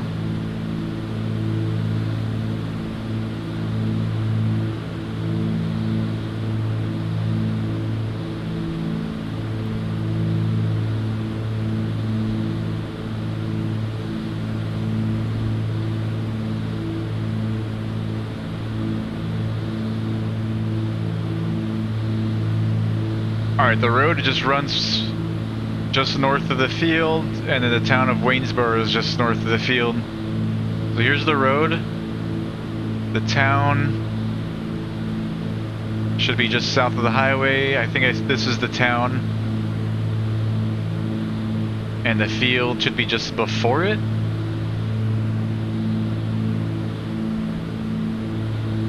Field's got to be somewhere in this area right here.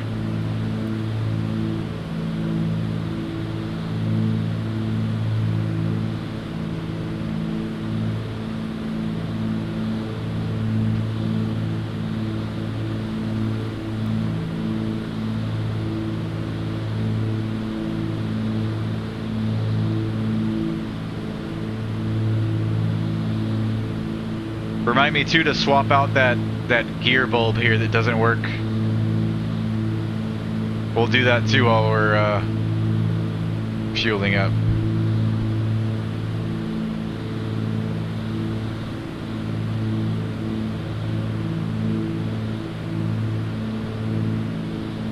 Oh shit, I didn't make my call. 6 miles now. Waynesboro traffic.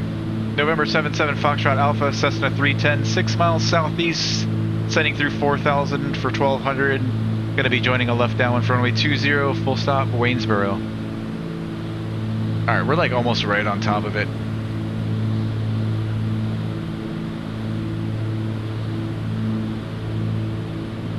Still don't see it either. I'm going to S-turn it. I feel like we're right over it.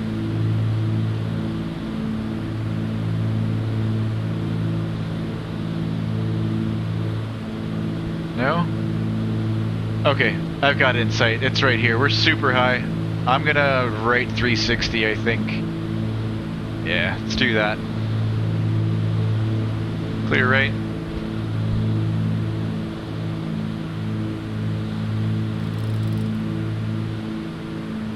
Started that descent a little bit too late.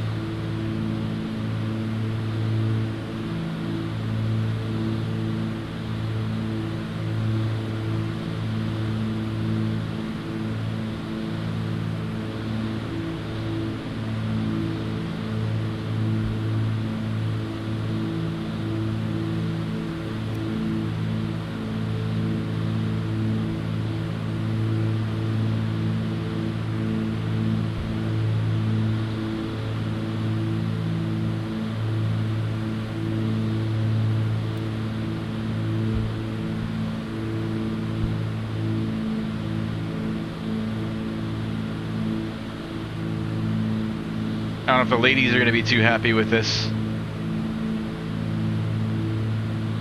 Yeah, they're cool.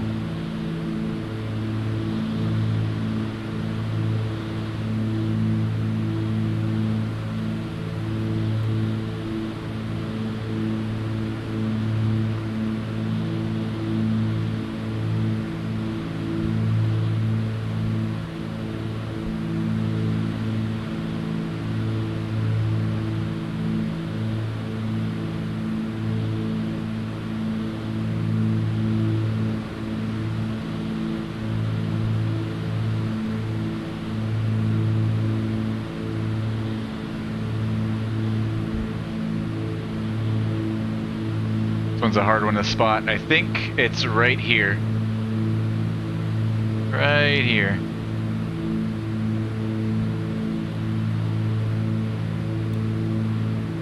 Waynesboro traffic, Twin Cessna 7 Foxtrot Alpha's 3 miles southeast on the 45 to join a left downwind for 20, full stop, Waynesboro.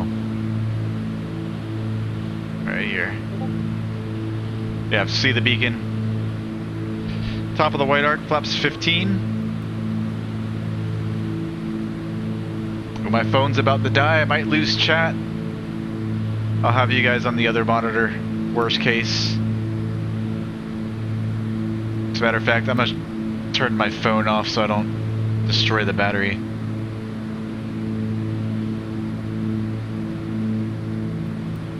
Alright, below 138, gear down.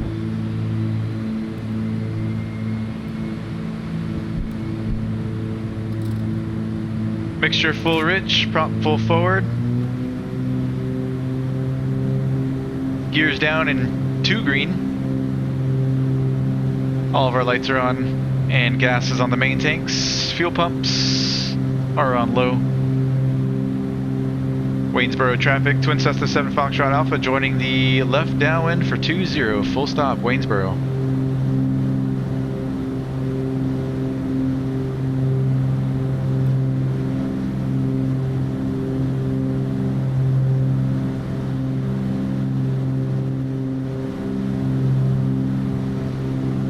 The field.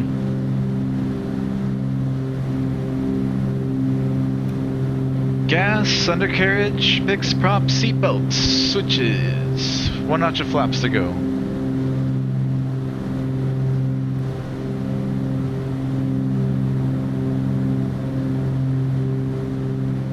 Gonna be kind of a tight turn. I'm gonna swing it out just a little bit.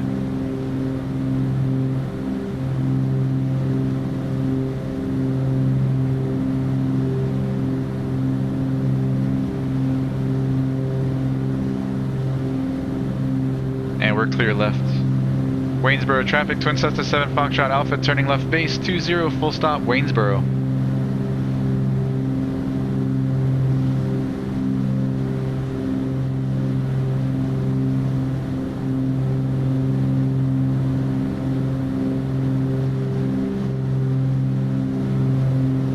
Final is clear.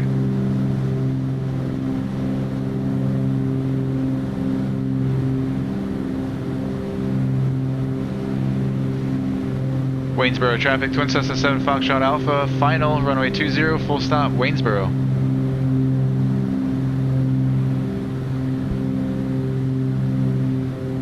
Alright, rest of those flaps. Low fuel lights coming on, awesome.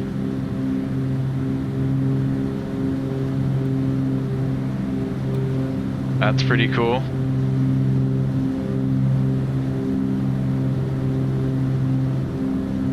Last gear check, we're down.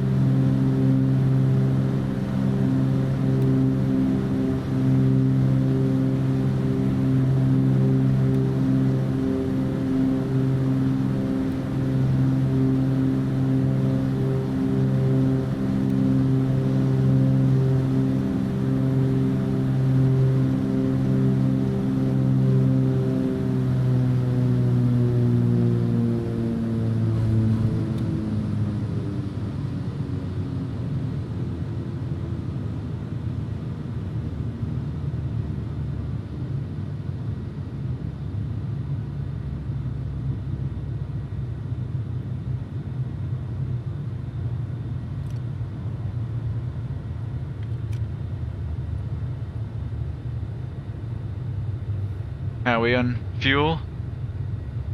Just shy of 10 gallons on each side. We've got about 16 gallons total, about 8 on each side. Not much. We made it just with enough minimum fuel VFR legally. A little bit over a half hour, just barely.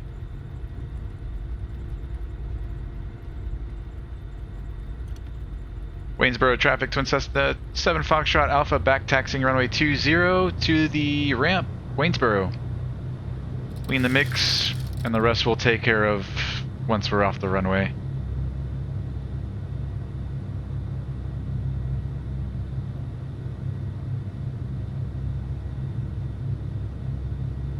Mr. V1 Rotate, what's going on, man? Good to see you, brother. I'll catch up with you guys here as soon as we pull into the ramp. We're gonna fuel up real quick. Then we're gonna fix our gear bulb that's out.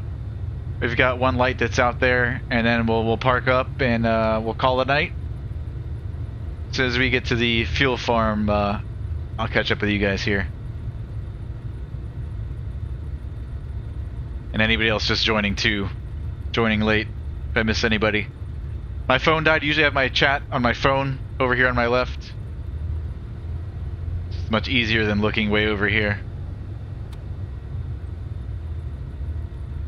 Let's pop this thing open for some air.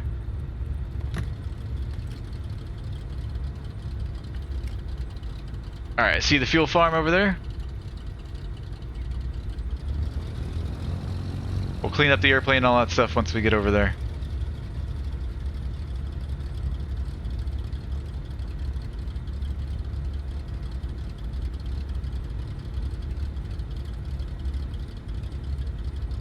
Gas this baby up.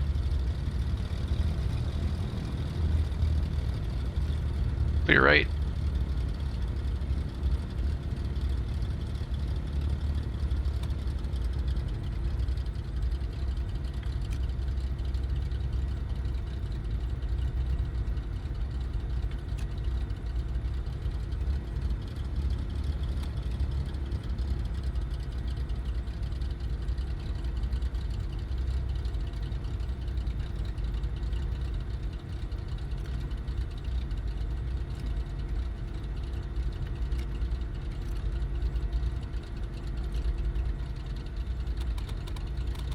Alright.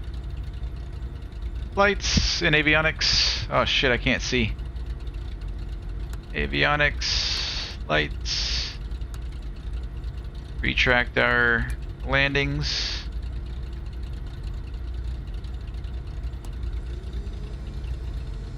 Pumps are coming off.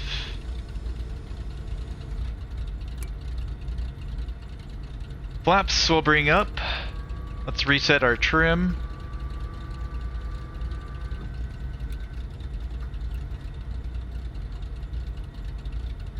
I guess that's it. The rest will get off after we pull the mix. Feather the prop. Magnetos. Alt and battery. And parking brake.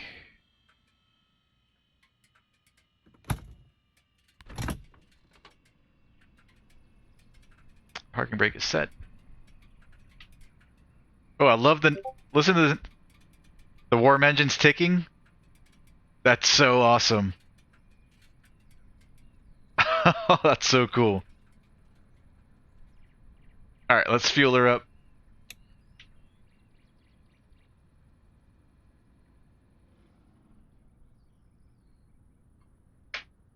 Alright, let me catch up with you guys here first.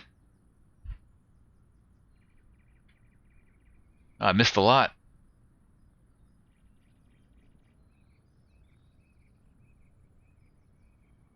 Rohib never had interest in ownership though, way too expensive. I'm interested in ownership, but I will agree that it's way too expensive. Mr. V1 Rotate. South Florida is my home. Hollywood to be exact. Question about when to descend. I hear subtract current alt from pattern alt, then 3 times. Let's see, was that answered by anybody here in the chat?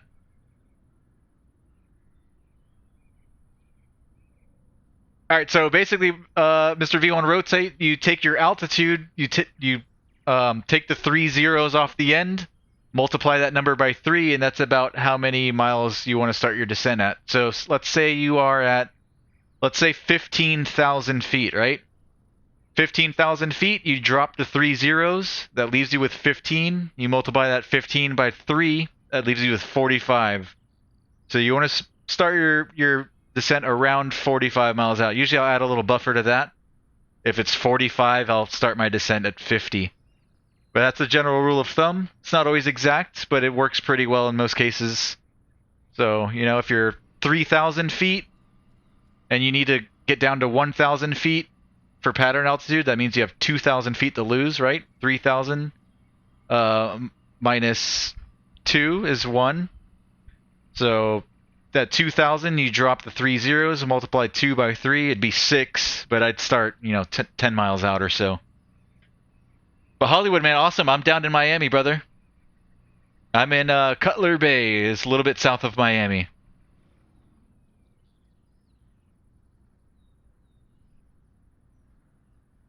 Don, sorry for lurking. Doing some dad stuff here. Hey, no problem. Anytime, Don. I'm glad you're here watching.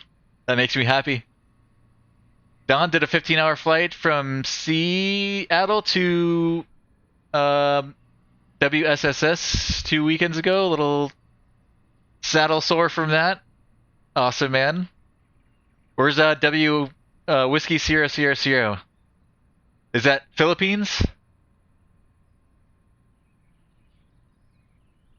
Yeah, Rohype gave another suggestion there in the chat. There's a couple different ways of doing it.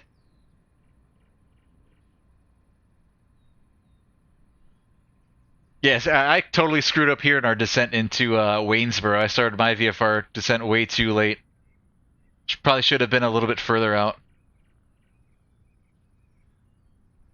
Right, there you go. Rohype covered the 3-1 rule.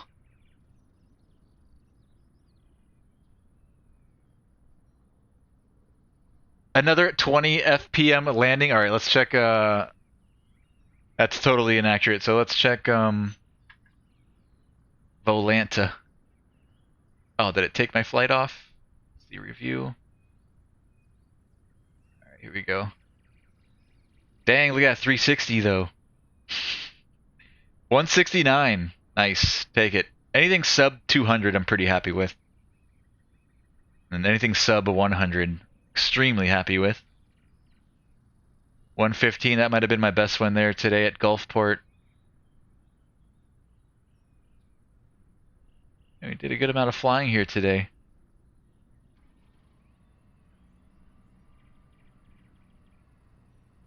Ah, Singapore, Don. Alright, awesome. I think I've flown in there before in the sim before, back in my FS9 days. The ICAO code sounded familiar.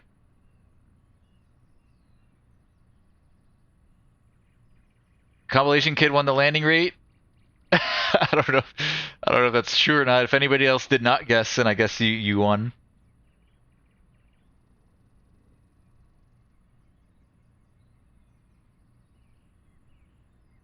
Row height 1,000 feet per minute is nothing as long as you don't overspeed the aircraft.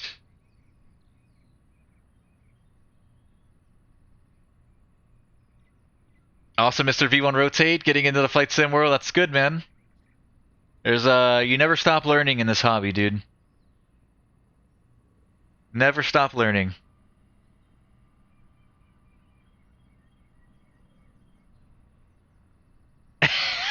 Words of comfort. Words of comfort for your pilot. Shit, I can't see.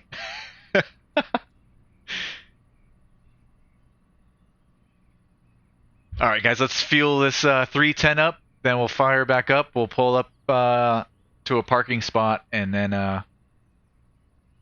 we'll call it a night. So let's pull up our EFB. We're gonna go to our fuel page.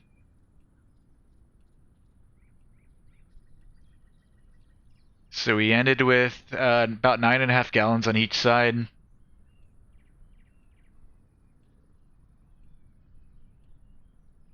I'm gonna fill up the mains. I'm gonna leave the auxes empty. 51 gallons on each side.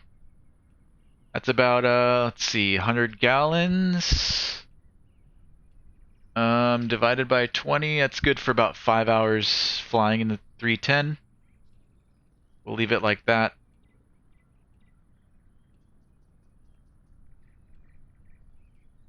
And let's see if we can fix this dead bulb that we have here in our gear indicator. I don't know if that would show up here or not. Ooh, right engine spark plugs are fouling a bit. Oil supply, I guess we need to add some oil. I'm not going to do the oil yet since it's hot. It's not something you're going to do with the hot engines. So when we fly on, well, Thursday we'll probably be flying the 737 again, but next time we're in the 310 during our pre-flight, we'll add some oil. And as far as our spark plugs, I'm going to leave that just like that as well. When we do our run up next time in the 310, if we notice some spark plug fouling, we'll run her up, pull the mixture back, and see if we can clear it up and fix it that way. But I'm not just gonna hit repair every time the spark plugs start fouling. So we'll leave all this as is. We'll just have to remember on our next flight to add some oil. I don't know how to fix that gear light. I'll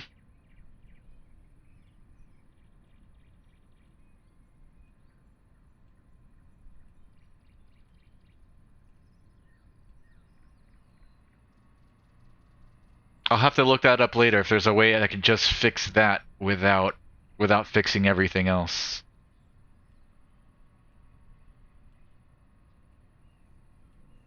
Okay, I'll figure that out later then off stream. Let's pull up and find a parking spot. Alright, this is really cool. Let me show you guys something. So the door is open right now. When we start the engines, check this out. This is pretty cool. Alright, anti-collision lights are on. Mixer's gonna come full forward, prop full forward. We'll crack the throttle a hair. Collars are open. Battery and alt switches. Magnetos. I'm not gonna prime. I'm just gonna hit the starter and see if it'll start. Part of the start procedure is you click this thing over into prime and then hit start. But since the engines are hot and we just flew, I'm gonna try just hitting the starter and see if that works.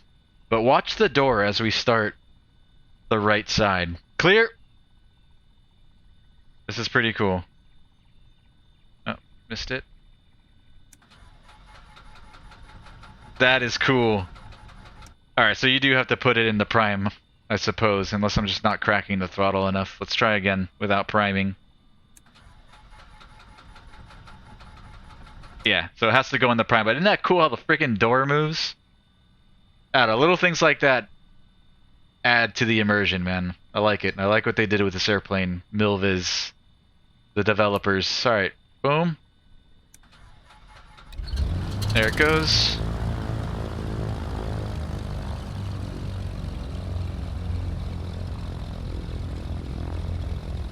I'm just gonna taxi with the one. Let's see if I can do this. And pumps go to low. Avionics can stay off. We're just gonna pull up. Let's release the brake. We're all clear.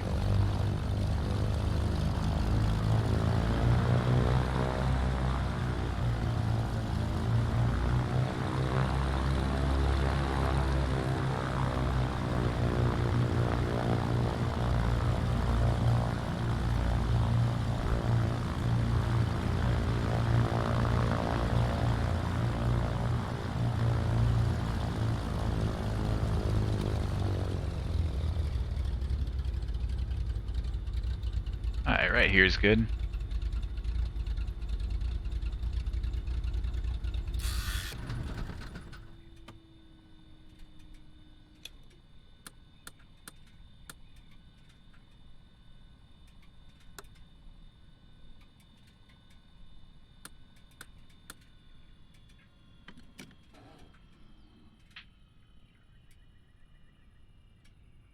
Let's secure the aircraft. Parking brakes on. We're gonna close her all up.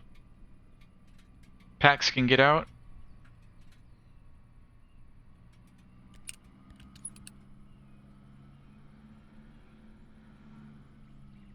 Door we're gonna close from the outside. Boom.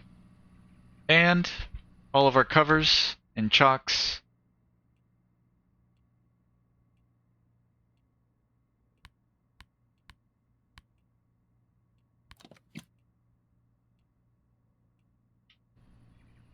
There we go.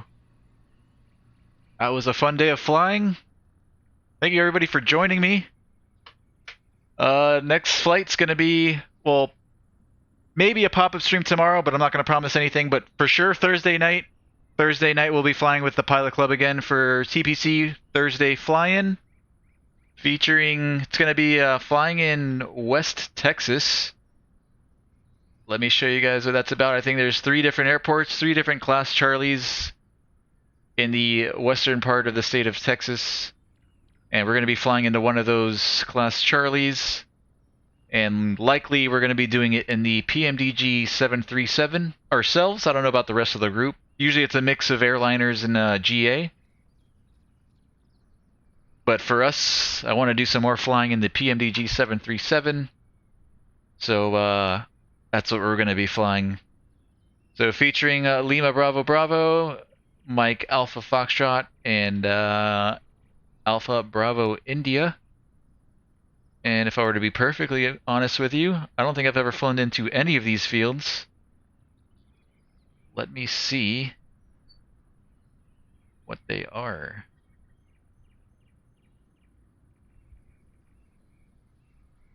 Lima Bravo Bravo.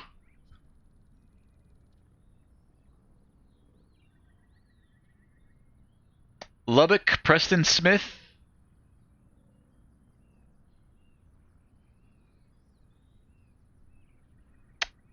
The town of Lubbock, Texas. And then we've got Mike Alpha Foxtrot, Midland International Air and Spaceport. Between Midland and Odessa. And then we've got ABI. Is Abilene Regional. So I don't know which one I'm going to fly into, but it'll be one of those 3 in the 737. So that'll be Thursday night. Thursday night at, I believe, 7 p.m. Let me just verify. No, 8 p.m. Okay, so it's a fly-in event. So we're all meeting up around 9 p.m.-ish. We'll start normal time. 7 p.m. Eastern Daylight. 2300 Zulus about when we'll start streaming. So I'll see you guys Thursday night at 7. And yeah, and maybe a possibility of a pop-up stream tomorrow. Maybe. It's a pretty busy week for me. But I'll do my best. I'm dying to fly the 737. Yes, I broke and bought this PMDG, Don. We flew it on, when was it? This weekend, or was it Monday? We flew it recently for the first time. I think it was either Sunday or Monday. But yeah, man, I broke and bought it, Don. I couldn't help it, man. Hey, appreciate it, Mr. V1 Rotate.